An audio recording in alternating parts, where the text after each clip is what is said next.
बिस्मिल्लाहिर्रहमानिर्रहीम।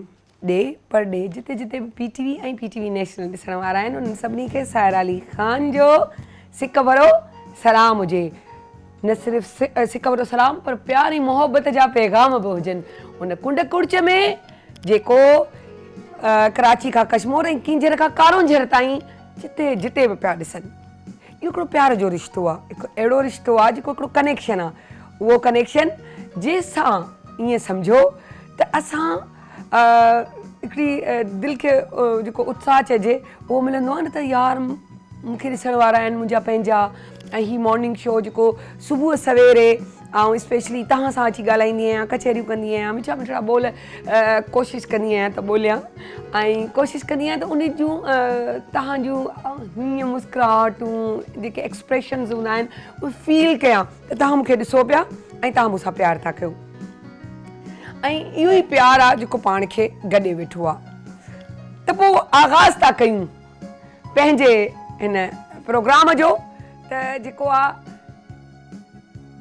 हिकु नंढड़ी कहाणी, हिकिड़ी नंढड़ी सोच, हिकु नंढड़ी सबक़ सां गॾु हिकु अहिड़ो सबक़ु जेको वाक़ई अमूमन असां रूटीन में अगरि ॾिठो त हज़ारे माण्हू लखे माण्हू इहे बेवकूफ़ियूं कनि था ऐं इहो सोचनि नथा त आउं कंहिं महिल सोचींदी आहियां, चवंदी आहियां त शुक्र आहे जे सज़ा ऐं जज़ा मुंहिंजे रब वटि आहे, जंहिंसां इंसाननि वटि हुजे त अलाए छा करे छॾियूं। हिकिड़ी नंढड़ी कहाणी थी तव्हां खां शेयर कयां, उन सां तव्हांखे अंदाज़ो थी वेंदो त आउं छा पई चवणु चाहियां या छा पई ॿुधाइणु चाहियां ऐं छा असां ग़लतियूं कंदा आहियूं बेवकूफ़ियूं ॼाण में या अनजाणे में। सो बहरहाल हिकु बुज़ुर्ग विया पे उते ई हिकु ज़ाल मुड़ुस बि पे विया। रस्तो हो त थोरो किथे को खांचो को खॾो थी पियो, उन में पाणी जमा थी वियो। पोइ ईअं सम्झो त को बि क़िस्म जो पाणी अमूमन थी वेंदो आहे, पाणी का टैंकर वञे पियो तव्हां हारिजी वियो या बरसाति पई आहे उहो उन जमा थी वियो आहे या को पाइप लाइन फाटी पई आहे उनजो पाणी जमा थी वेंदो आहे त बाज़ो कात थी वेंदो आहे। हाणे उते लंघिया पिया, पोड़ो बाबा हो अछी ॾाढ़ीअ सां, उन में को पाणी में पेर अची वियो, छंडो लॻी वियो, छंडो जो माना मथे वियो त उहो पासे मां ज़ाल मुड़ुस पे विया त माईअ जे कपिड़नि खे लॻा। उन मुड़ुस खां बर्दाश्त कोन थियो, सिधो आयो, न ॾिठई त हू एॾो वॾी उमिरि जो ओड़ी उमिरि जो माण्हू आहे। सिधो आया ऐं उनखे अची छा कयनि, चमाटणी कढियनि। हाणे हिकु वॾी उमिरि जे माण्हू खे हुन चमाटणी कढी, उहो सॼो ज़ब्त खाई ज़हर पी पंहिंजी मंज़िल जी तरफ़ गामज़न थी वियो। वॾी उमिरि जो भाई हो, ॾुख बि थियो, तकलीफ़ बि थी, लाज़मी आहे दर्द बि थियो, पर छा चइजे। अॻियां वियो त हिकिड़ो भाई हो जंहिंजो दुकानु हो, उन को पंहिंजी सोच रखी त जेको बि पहिरियों माण्हू हितां लंघंदो ऐं उनखे खीर जो गिलास पियारींदुसि, थधो यख थधो मिठो ऐं हिकिड़ो VVIP। अलाह जी कुदरत आहे इहो, पोड़ा भाई लंघियो ऐं उनखे खीर जो गिलास ॾेई, हुन खीर जो गिलास पीतो, पी करे ऐं हुन चयो त वाह मुंहिंजा मौला वाह, हींअर तो मूंखे एॾी मतिलबु आउं जे करब ऐं तकलीफ़ मां गुज़रियोसि उते ई वरी तूं मूंखे एॾियूं ख़ुशियूं ॾेयो छॾी। तूं वाक़ई नुक़्ते नवाज़ आहीं, तूं रहम करण वारो आहीं ऐं तूं ई करीम आहीं। बहरहाल हू पंहिंजी रस्ते जी तरफ़ पंहिंजे गामनि पंहिंजे घर ॾांहुं वञी पहुतो। हू पंहिंजे घर ॾांहुं पहुता, घर पहुता त सीढ़ी पिया चढ़िया, चढ़ंदे भाईअ जी पेर फिसली वियो ऐं भाई किरी पियो त धकु लॻी वियो त ऑन द स्पॉट ईअं चऊं त गुज़ारे वियो, मरी वियो। माई डोड़ंदी वई ऐं वञी भाईअ खे चई त डोड़ंदी सां मुराद आहे यकीनन कुझु टाइम ई गुज़रो हूंदो।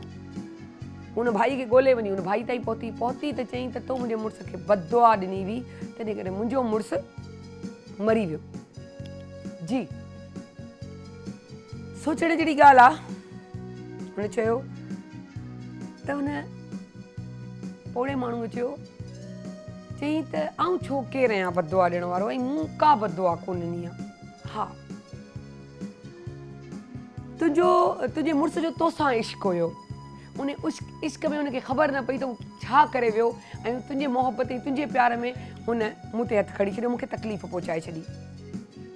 ईअं ई मुंहिंजे रब जो मूं इंसान सां, मूं गुनाहगार इंसान सां मोहबत हुई, छो जो मुंहिंजो इश्क पंहिंजे रब सां आहे। त उनखे वरी इहा ॻाल्हि कीअं वणंदी, तुंहिंजे कपिड़नि ते किरण जी सज़ा तुंहिंजे जेको आहे मुड़ुस मूंखे ॾिनी ऐं मूंसां इश्क जी सज़ा या मूंसां जेको मुंहिंजो रब प्यारु करे थो उन जी सज़ा हुन तुंहिंजे मुड़ुस खे ॾिनी। त हिते किथे बि इहो कोन थी त मूं बदवानी, हा मूंखे तकलीफ़ पहुती, मूंखे कर्ब पहुतो, त मूं हीअं सिर्फ़ु निहारियो अलाह ॾांहुं। त हाणे अगरि इहा ॻाल्हि पाण कयूं त छा चऊं? त असां ॼाणे में अनजाणे में केॾा वॾा गुनाह, केॾियूं वॾियूं ग़लतियूं, केॾियूं वॾियूं बेवकूफ़ियूं ऐं केॾा वॾो भंड करे वेंदा आहियूं अहिड़ा जेके असांजी लाइफ खे डामाडोल करे छॾींदा आहिनि। असां इहो सोचे सम्झे बग़ैर त असांजा ॿ लफ़्ज़, असांजी का हरकत,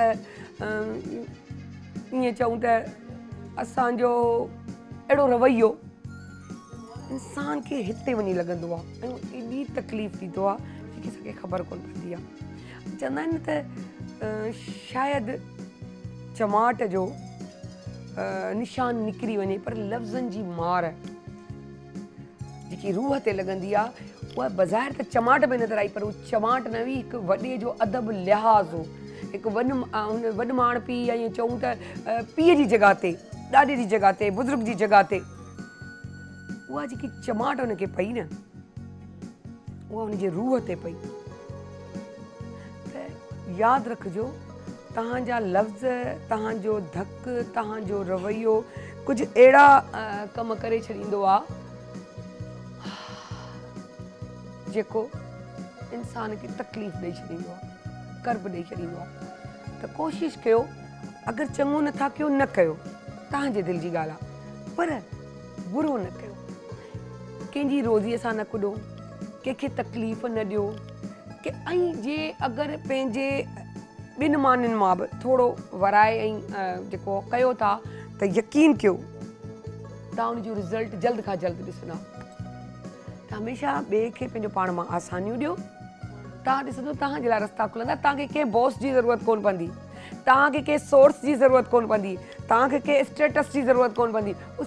सभु ईअं गुल वांगुरु खिलंदा तव्हांजी अखियुनि, ईअं जेको न ट्रे में अची वञनि, ईअं ट्रे में अची वेंदा आहिनि।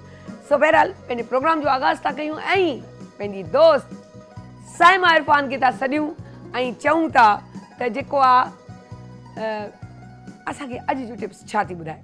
जी वालेकुम सलाम, कैसी हैं? ठीक ठाक। हाँ जी साइमा, ठीक है ना? हाँ जी बिल्कुल, मैं ठीक ठाक और मजे का लग रहा है कलर, है ना? मैं यही देख रही थी। येलो कलर, ये कलर्स बड़ा यार गर्मी भी बहुत स्टार्ट हो गई है ना, क्योंकि मई है और जून शुरू होने वाला है। लेकिन आज मौसम देखने में तो बहुत अच्छा था, लेकिन इतनी ह्यूमिडिटी, इतनी हब्स जिसे कहते हैं, इतनी ज्यादा थी कि वो पसीना जो है वो ऐसे आ रहा था कि जैसे पानी। कल परसों से इस तरह हो रहा है और ये यूं कहें कि लाजमी 15 दिन तक, 15 मई तक तो हम लोग बड़े सुकून में फिर भी गर्मी के साथ चल रहे हैं। अब महसूस होने लगा कि जून आ रहा है, टॉप की गर्मी होगी। हाँ, 15 दिन मई के, फिर 15 दिन अगस्त के और बीच में जून जुलाई मिला के 3 महीने मानसून का मौसम शुरू होने वाला है। तो असल तो ये कि उससे थोड़ा सा मौसम बेहतर हो जाएगा, लेकिन फिर ये कि गर्मी कराची में जो है ना, यूँ समझ ले इतनी बड़ी बड़ी इमारत हैं, तो उसकी वजह से वो हब्स बिल्कुल पसीना बहता रहता है। बड़ा और शहर है पाकिस्तान का, तो ज्यादा लोग हैं, बस असल चीज है। और अगर आप इंटीरियर या फिर हैदराबाद की तरफ जाते हैं तो वो खुला मैदान है, तो वहाँ धूप का अंसर ज्यादा है। बिल्कुल ऐसे, बिल्कुल जिसको लगी हुई इलाका जिसे कहते हैं ना, ये वो है। हाँ, ये भी इवन लाहौर भी ऐसा ही है। हाँ, इससे ज्यादा लाहौर में, वहाँ पे भी वो तो छोटी छोटी सी गलियां हैं और ये कि इतनी अभी जो है बहुत अच्छा बना दी है। पहले छोटी छोटी गलियां थी, वहाँ लोग रहते थे। दिन ब दिन तरक्की होती जा रही है। तो बस इसी तरह से ज्यादा जहाँ लोग होते हैं वहाँ गर्मी ज्यादा होती है। तो बस ये कि कोशिश करें इस गर्मी को भी इंजॉय करें, क्योंकि इस गर्मी के मौसम में आप अपने वेट को जल्दी कम कर सकते हैं। और जो अल्लाह ताला ने इतने हसीन, इतने मज़े के फल दिए हुए हैं, इतने मज़े की चीज़ें दी हुई हैं, सब्जियाँ हैं, फल हैं इस मौसम के, उसको एंजॉय करें और अल्लाह का शुक्र अदा करें। मेन चीज़ ये देखिए, ये अगर मौसम एक जैसा रहे, हम इतने नाशुक्र हैं, हम उससे भी उकता जाएंगे।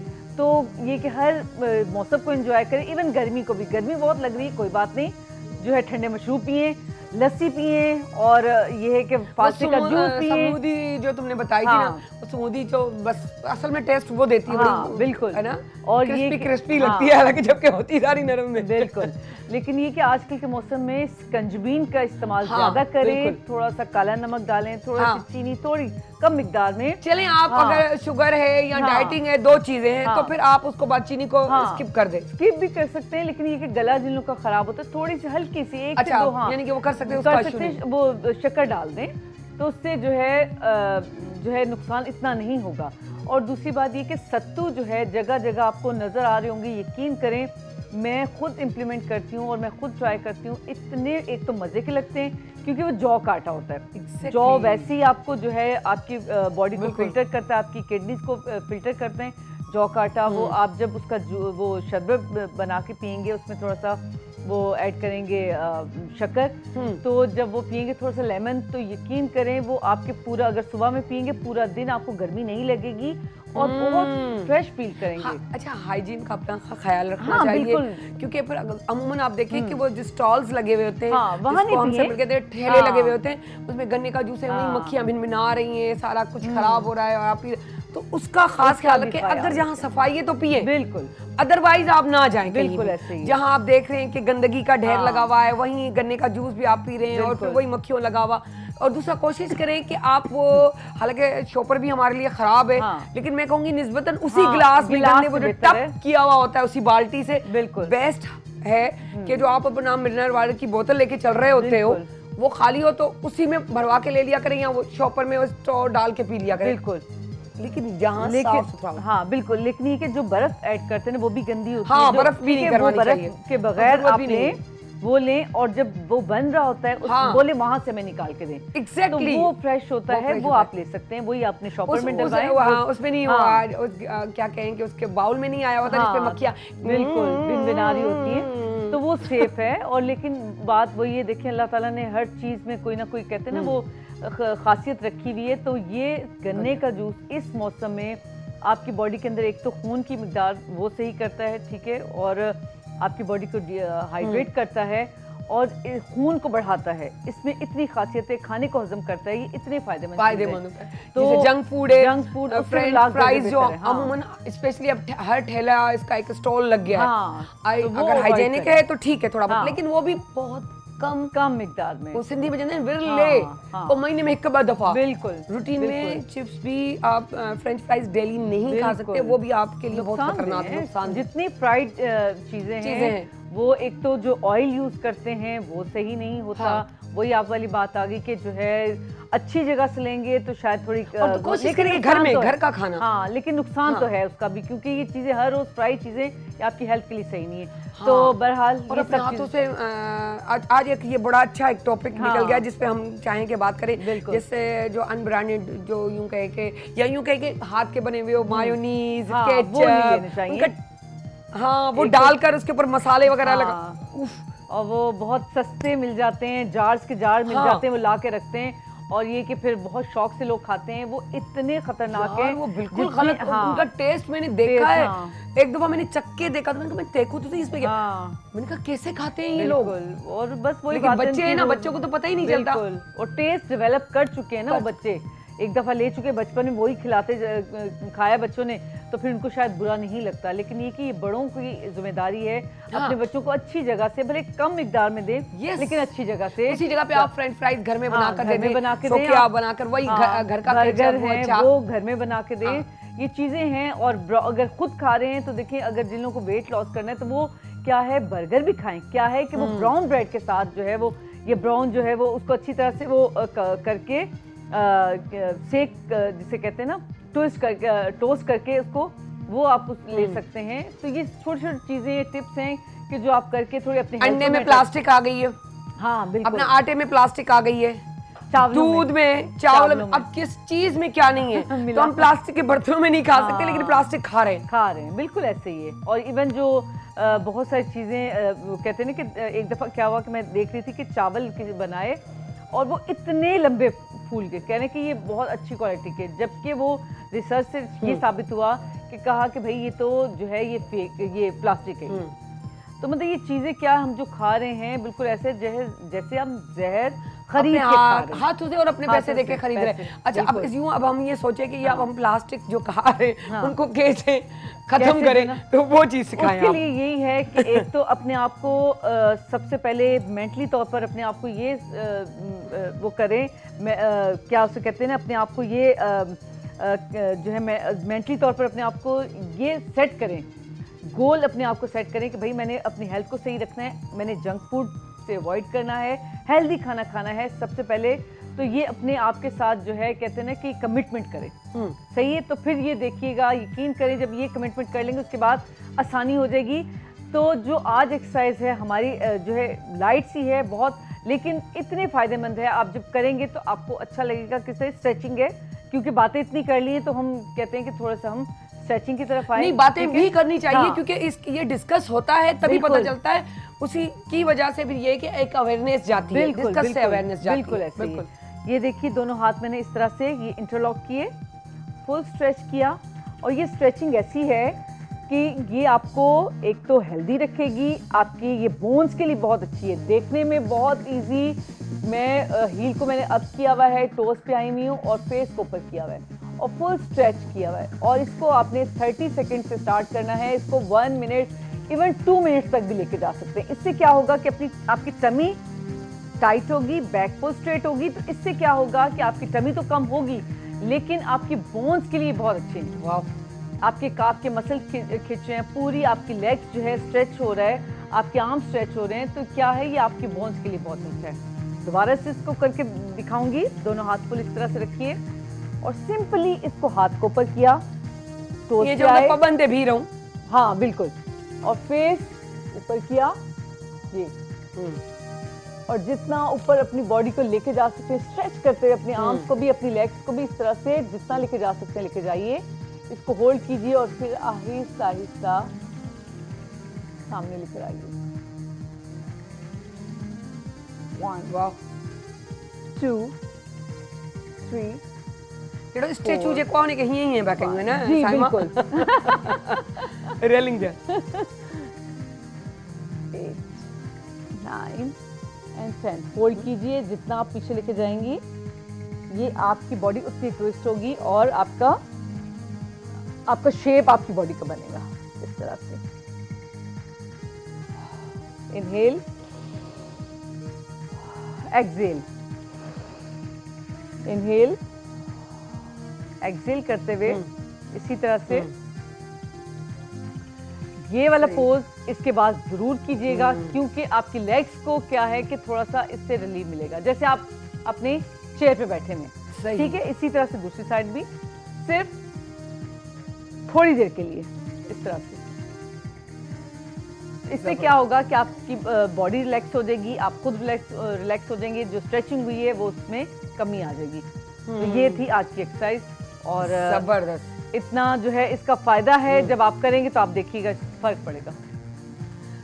जबरदस्त, thank you so much. Most welcome। अपना यूं कहें कि साइमा हाणे मुंहिंजे ख़्याल सां पंहिंजी अब थोरो गॉसिप्स करे वठां हिन खां पंहिंजो छा चवंदा आहिनि, कॾहिं तो अचे पंहिंजी गोसू? असल- गोसू काथे आ?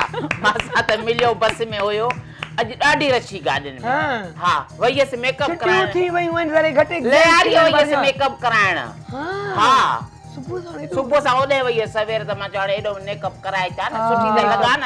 लॻी छा आहे, मां रोज़ इहो सुठी वारनि लॻे। जो स्टाइल ॾाढा वारनि खे जेको आहे कटिंग शटिंग ॾियारे ॻाईं त लॻे ॾाढो बॉय कट में वेठी जीअं लॻे पुठियां त थला सदा वॾा अथई। न मुंहिंजा वार माशाल्लाह वॾा आहिनि, चूड़ो थियल आहे छो? हा, उहो ई त चवां थी, अॻियां कटिंगूं कराए खोलिया नथी न, नज़र लॻी वेंदी। हा।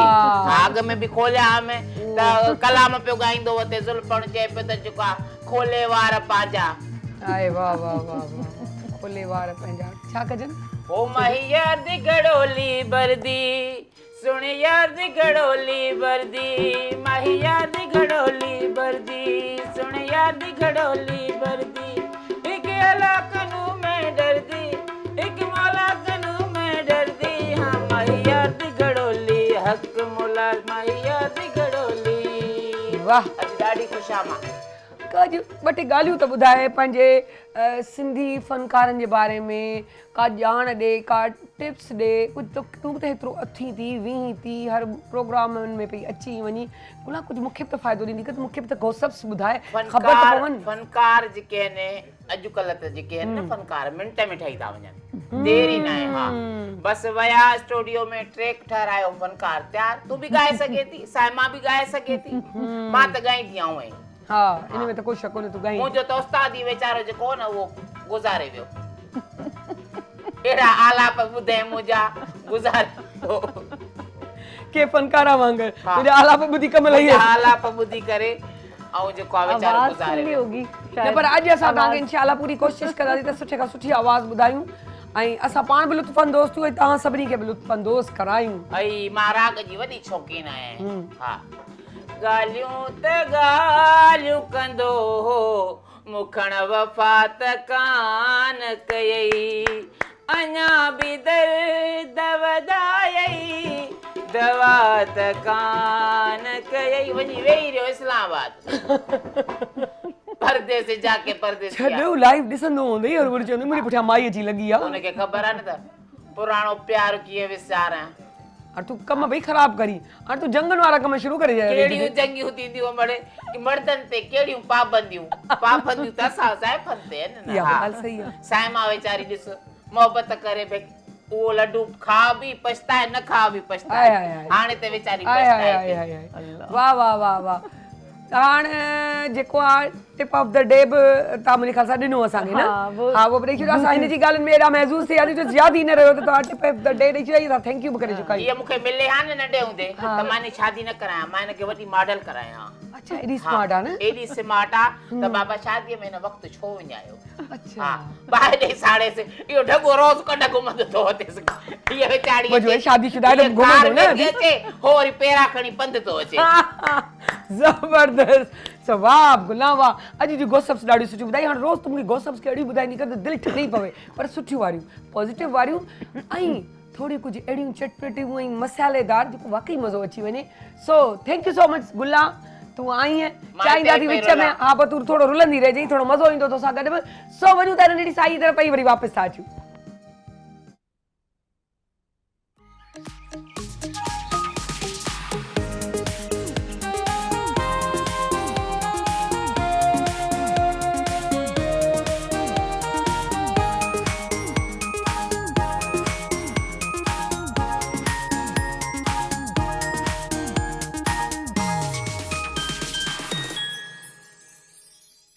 Welcome back. ब्रेक में असां हिकु अहिड़ियूं ॻाल्हियूं पिया कयूंसीं जेके यकीन कयो अहिड़ा अगरि घर में माण्हू था हुजनि त घर जन्नत मां दोज़ख थी वेंदो आहे। छो जे तव्हांजो ज़हन दिलि दिमाग़ु कमु करणु छॾे ॾींदो आहे, तव्हां डिस्टर्ब रहंदा आहियो। छो जे तव्हांजा अगरि प्यारा डिस्टर्ब हुजनि त तव्हां कॾहिं बि सुख में नथा वेही सघो। पर जेकर उहे प्यारा ख़ुशि आहिनि त ख़ुशी वारो माहौल हलंदो आहे। अमूमन तव्हां ॾिसंदा आहियो त 4 भाउर हूंदा आहिनि, 6 भाउर हूंदा आहिनि, 2 भाउर हूंदा आहिनि, पर ॾेराणियूं असां वटि सिंधीअ में हिकिड़ो पहाको आहे, ॾेराणियूं वेराणियूं जंगूं पयूं हलंदियूं आहिनि। पर उहे जंगूं बि बर्दाश्त थींदियूं आहिनि एतिरे हद ताईं। आउं तव्हांखे ॿुधाइण पई चाहियां, चवंदा आहिनि त 2 शादियूं थियल आहिनि उते बि जंगूं पयूं हलंदियूं आहिनि, ॿिनि मायुनि जे विच में अलॻि अलॻि रहण जे बावजूदि उहे बि बर्दाश्त थी वेंदियूं आहिनि ऐं ॾुख बि बर्दाश्त थी वेंदा आहिनि। पर हीअ शइ बर्दाश्त कोन थींदी आहे छो जे इहा अखियुनि अॻियां ॾिठल आहिनि, उन ज़िलत उन कर्ब ताईं वठी वेंदियूं आहिनि जो इंसानु हिकु शरीफ़ुल नफ़्स इंसानु, हिकु पीउ हुजे, हिकु भाउ हुजे, चाहे वॾो हुजे चाहे नंढो हुजे, फैमिली मेंबर्स आहिनि, उहे अंदरि ई अंदरि ॻरंदा रहंदा आहिनि। उहे चवंदा आहिनि न उॾोहीअ वांगुरु, उहे अंदरि त ॻरंदा रहंदा आहिनि, मथां तव्हांखे नज़र ईंदा आहिनि त सही आहे सही आहे, पर अंदरि उन्हनि खे खाट लॻल हूंदो आहे त असांजो हीउ प्यारो हिन तकलीफ़ में आहे ऐं असां हुनखे कीअं कंट्रोल कयूं। किथे इहो हूंदो आहे जो प्रॉब्लम हूंदा आहिनि, पैसा कोन हूंदा आहिनि, अफोर्ड न करे सघंदा आहियूं, किथे इहो हूंदा आहिनि त हू कंट्रोल में नथो अचे, कीअं कयूं। इहे सभु शयूं जॾहिं मिक्स थींदियूं आहिनि त पोइ इलाही तकलीफ़ूं शुरू थी वेंदियूं आहिनि। उन्हनि सभिनी शयुनि खां कीअं बचणु घुरिजे, अलाह करे त अहिड़ियूं शयूं नौबतूं अचनि ई न। उहे पॉइंट्स बि पुछंदासीं, इहो बि पुछंदासीं त इहो जेको असां टॉपिक खणी असां अचूं पिया, यानी की तव्हां सम्झी विया हूंदा, स्कूल जे ॿाहिरि कुल्फियूं हुजनि ऐं चाट हुजे या को बि अहिड़ी शइ हुजे जंहिंमें थोरो थोरो पॉइंट करे विझी नशा आवर शयूं खारायूं वञिबियूं आहिनि, इलाही स्कूलनि जे ॿाहिरि बि, कॉलेजनि जे ॿाहिरि, यूनिवर्सिटियुनि जे ॿाहिरि। हाणे त यूनिवर्सिटियुनि कॉलेजनि में त या त हिकिड़ो शौक़िया पंहिंजी जेको आहे दोस्ती थींदी आहे, पोइ पंहिंजो शाम जे टाइम ते क्लब्स आहिनि पंहिंजा खोले छॾिया आहिनि, या ईअं चऊं त घरनि में हिकिड़ो पार्टियूं रखणु शुरू करे छॾिया आहिनि। उन में इहो नशो एॾो आम थी वियो आहे जो हाणे उन्हनि जे फैशन में शुमार आहे। तव्हां मुख़्तलिफ़ एप्स ते ॾिसंदा हूंदा त उहो पी करे धुअनि में यंग छोकिरियूं, असांजी यूथ जेकी आहे उहा केॾी गुमराहीअ जी तरफ़ पई वञे, सिर्फ़ु इन उन में शौक़ जे उन में बि। हिकिड़ो त हलो नशे में आयो हिकिड़ो माण्हू, उहो सम्झ में आयो तुंहिंजी मुंहिंजी सोबत में ग़लति जॻहियुनि ते वई, रोड रस्ते ते, हिकिड़ो माना फैशन जे तौर ते बि इहा शइ पई इस्तेमालु थिए जेकी यूथ खे बर्बादु पई करे, तबाह पई करे असांजी खे। इन्हनि सभिनी शयुनि मां कीअं बचिजे, कहिड़ा इक़दाम खणजनि, तो इन तरफ़ वञिजे ई न। ऐं अलाह न करे अगरि वञिजे थो हली त उन मां बचिजे कीअं, सभु अहिड़ियूं ॻाल्हियूं कंदासीं। असां वटि मौजूदु आहिनि ॾाढा ज़बरदस्त, ऐं हिकिड़ो ईअं चऊं त रिहैब सेंटर हलाईंदड़ जेको आहे HKWS जेको आहे उन्हनि जो जा MD आहिनि, उन्हनि जो जेको शॉर्ट फॉर्म आहे उहो बि उन्हनि खां पुछंदासीं त इन जो बि असांखे तव्हां थोरी डिटेल ॾियो त छा आहे, ऐं उन्हनि खे चवंदासीं त कीअं बचियो बि वञिजे। सो वेलकम था कयूं असां साजिद अली मंगीअ खे, जेके पंहिंजे सेल्फ ते इहो कमु पिया कनि। अस्सलाम वालेकुम। अदा कीअं आहियो? ठीकु ठाक? अल्हम्दुलिल्लाह। पहिरियों त मूंखे ॾाढी शइ ने अट्रैक्ट कयो त तव्हां जेको रिहैब सेंटर जेको खोलियो आहे पंहिंजे बलबूते ते खोलणु, पर माना सम्झ में आयो मूं जेको ॿुधो आहे त इन में जी पुठियां हिकिड़ी वॾी स्टोरी आहे, वॾी कहाणी आहे, त इहो ख़्यालु तव्हांखे कीअं अची वियो त तव्हांखे इहो खोलणु खपे? असल में छा हो जो हर शइ जे पोयां 100% का न का स्टोरी हूंदी आहे। असांजी सॼी फैमिली पढ़ियल लिखियल आहे। मुंहिंजो भाउ मास्टर्स कई, MA इंग्लिश कई, उन खां पोइ उन्हनि खे सोबत मिली, चाहे कॉलेज मां मिली, यूनिवर्सिटी मां। बहरहाल असांखे 4 सालनि खां पोइ ख़बर पई, यानी कि तेसि ताईं तव्हांखे ख़बर ई न हुई त छा ख़तमु थी वियो। नशो अहिड़ी शइ आहे, नशो पहिरीं त मुफ़्त हूंदो आहे, उन खां पोइ अॻियां हली हली उहो पोइ माण्हू खे बेज़ार कंदो आहे। अच्छा, शुरू में त ख़बर न पवंदी आहे, इन्वेस्टमेंट कंदा आहिनि साम्हूं वारा। अच्छा, जॾहिं माण्हू सफ़ा डीपली हलियो वेंदो आहे न, पोइ अलाह साईं कुझु असां में सलाहियतूं ॾिनियूं आहिनि हर इंसान में। जीअं परवरदिगार असांखे ज़बान में ज़ाइक़े चखण जी सलाहियत ॾिनी आहे, जंहिं याक़ूब अलैहिस्सलाम चयो त यूसुफ अलैहिस्सलाम जे बारे में पोयां मूंखे महसूसु थो थिए त केरु अचे थो, ईअं ई असांखे सलाहियतूं आहिनि। त अखि जेकी असांजी इहा पलक हिले थी न, बार बार असां ॾिसो कॾहिं ॾिसूं था पलक असां हिले थी, इहा इंडिकेशन आहे कि that we are the normal person. माना अगरि असांजी बार बार ॻाल्हाइण में कुदरत जे तरफ़ां हिले थी त असां नॉर्मल आहियूं। सो असांजो भाउ 5 सालनि खां पोइ हैंग थी वियो। हैंग सां मुराद हीअं अखि थी वई, माना जाॾे ॾिसंदो हीअं ॾिसंदो, छाजे करे ॾिसे थो। आया हुनखे फैमिली प्रॉब्लम आहे, मैरिड आहे, फाइनेंशियल इशूज़ आहिनि, इकोनॉमिकल इशूज़ आहिनि, उन्हनि सां डिस्कस कयोसीं। असांखे अलॻि थी वियो त असांखे अलॻि रहणो आहे, असांजो ठीकु आहे, अलॻि घर ॾिनोसीं, सभु कुझु कयोसीं। उन खां पोइ तमामु आहिस्ते आहिस्ते उन्हनि जा जेके लिप्स आहिनि, कुदरत इन में बि हिकिड़ी रखी आहे त अगरि असां को ड्रग एडिक्ट आहियूं न त उनजी रौनक बि ख़तमु थी वेंदी। इवन तव्हां ॾिसो सिगरेट पीअंदड़ माण्हू हूंदो, उनजा ड्रग बि लिप्स कारा थी वेंदा आहिनि। त ईअं ई जॾहिं पहिरीं अखि हैंग थी वई, पोइ लिप्स अची विया, पोइ बाबा पुछियोसि मसइलो छा आहे, छा मसइलो आहे जो तव्हांखे? घरां परेशानी आहे, ॿाहिरां दोस्तनि जी परेशानी आहे, प्रोफेशनल लाइफ में परेशानी आहे। तव्हां ॿुधायो अम्मा खे, भेनरुनि खे, भेणुनि खे, सभिनी खे ख़बर पए थी। पोइ भाउ ॿुधायो त असां हीअं सोबत में जेको आहे आइस वठंदो आहियां, ऐं हाणे वाहिद इहो नशो हूंदो आहे जॾहिं माण्हू फाइनल स्टेज ते ईंदो आहे न, पोइ पंहिंजो पाण खे नदामत थींदी आहे त यार हे मूं छा कयो, पर हाणे मूंखां कंट्रोल कोन पियो थिए। उन खां पोइ इहो नशो जेको आहे अकेलाई जी तरफ़ वठी वेंदो आहे। हा बिल्कुलु। जेके असांजा सोशल कॉन्टेक्ट्स आहिनि, जेकी थी वेठी आहे, जीअं मौला इस्लाम जो कौल आहे त कामयाबु तरीन उहो शख़्स आहे जंहिंजा सुठा दोस्त हुजनि, मेंटल हेल्थ खत्म थींदी आहे, डिप्रेशन थी वेंदी आहे, खत्म थी वेंदी। अच्छा, माण्हू तन्हाई में वेंदो, तन्हाई इस्लाम में कुफर आहे। अच्छा, अकेलो वेही नशो कंदो, कलाकनि जा कलाक बाथरूम में घुम, कलाकनि जा कलाक रूम में घुम, का ख़बर न आहे। सुतो पियो आहे त 2 ॾींहं सुतो पियो आहे, जागे थो त 3 ॾींहं जागे थो। पोइ जॾहिं भाभी बि ॿुधाए, पोइ पुछोसीं छा मसइलो आहे, अची ऐं हीअं हिकु हिन में फासी पियो आहियां, बीमारी आहे। पोइ हुनजो इलाजु करायोसीं असां कंहिं रिहैब सेंटर में 3 महीना। छो त हिकु कमाईंदड़ माण्हू वरी हुन ते पैसा इन्वेस्ट कनि, कंहिंजी दिलि न चवंदी आहे। दिलि हूंदी आहे त अञा असांखे कमाए ॾे, एनी आहे। वरी कुझु टाइम खां पोइ वरी रिलैप थी विया, वरी नशो करणु शुरू कयनि, असांखे ख़बर न पई, वरी साल खां पोइ ख़बर पई। ईअं कंदे कंदे शॉर्टली 10 सालनि जो पीरियड गुज़री वियो। अच्छा, तव्हां पाण सां गॾु माशाल्लाह त पंहिंजे वठी आया? इहे असांजा दोस्त आहिनि, मूंसां गॾु हूंदा आहिनि रिहैब सिस्टम में। इन्हनि जो नालो हक़ नवाज़ जोखियो साहब आहे। सो असां सां फाइनेंशियली ऐं माशी जेके बि मसाइल आहिनि असां सां गॾु हूंदा आहिनि, छो त असांजी ज़िंदगी गॾु गुज़री आहे। त हिन रिहेब में बि असांजा मददगार आहिनि, असांजा साथी अच्छा तव्हांजा अच्छा मेंटोर चई सघिजे थो त जो अहिड़े ई माण्हुनि जे ज़रिए ई असांजा कम शुरू थींदा आहिनि। मेंटोर त न माना ईअं चऊं त सपोर्टर मेंटोर न सपोर्टर थिया आहिनि। अच्छा तव्हां इहो मूंखे ॿुधायो HKWS इहो छा जो शॉर्ट फॉर्म आहे? इहो आहे हैदर करार वेलफेयर सोसाइटी। Oh wow. असल में छा आहे, हैदर करार मौला इस्लाम जो लक़ब आहे, पोइ इन जे करे असां जो त इनखे उन लक़ब जे नाले सां कयूं। पोइ असां हींअर हॉस्पिटल ठाही आहे, असां वटि तक़रीबन हींअर 35 पेशेंट्स आहिनि। अच्छा केतिरो इन जो तव्हां ईअं मतिलबु चार्जिस जी छा सिस्टम आहे, फ्री ऑफ कॉस्ट आहे, चार्जिस आहिनि छा आहे? असांखे हलाईंदे तक़रीबन साल थी वियो आहे। असां शुरू में त असां 3 फेसिस हूंदा आहिनि, प्राइमरी, सेकेंडरी ऐं लास्ट फेस हूंदो आहे, जंहिंमें असां हुनखे इकोनॉमिकल ऐं सोशल इशूज़ बि सेखारींदा आहियूं। ऐं सिर्फ़ु नशे ते न कमु कंदा आहियूं, उथणु वेहणु ॻाल्हाइणु सोचणु हर शइ ते कमु हूंदो आहे। केतिरे टाइम जो प्रोसेस? असांजो घटि में घटि 3 महीननि जो। पोइ उन में हिन साल जे अंदरि तव्हां अहिड़ा मरीज़ ठीकु करे मोकिलिया आहिनि? तक़रीबन को 60 पेशेंट डीसी थी विया आहिनि असां वटि अल्हम्दुलिल्लाह साल जे अंदरि। माशाअल्लाह ज़बरदस्त। किथे आई सेंटर? असांजो आहे मलीर खोखरा पहाड़ जो हिकिड़ो ॻोठु आहे, रमज़ान लासी ॻोठु। उन ॻोठ जे अंदरि जिते असांजी रिहाइश आहे उते ई असां खोलीसीं, छो त उते ई माण्हू साम्हूं ॾिसंदा त इते ई चवंदा आहिनि जॾहिं खॾ पंहिंजी ख़ाली हुजे त ॿी तरफ़ छा वञे। माण्हू कोशिशि कंदा आहिनि त मोर ना अचे जंगल में किसने देखा, शहर में कमु कयूं। असां चयोसीं न, असांखे शोहरत ख़ुदा जे तरफ़ां अलाह जे तरफ़ां आहे, असां उते कमु कयूं जिते असां उन इलाइक़े में इफेक्टिव हुआसीं। अच्छा थेरेपीज़ बि करंदा आहियो? उन जा सेशन जेके आहिनि उहे कीअं वठंदा आहियो? असां वटि MBBS डॉक्टर आहिनि जेके डेली OPD उन्हनि जा कंदा आहिनि, ऐं साइकेट्रिस्ट छोकिरियूं आहिनि जेके क्लिनिकल साइड में उन्हनि जी मास्टर्स आहे, उहे उन्हनि खे लेक्चर्स कंदा आहिनि, काउंसलिंग कंदा आहिनि।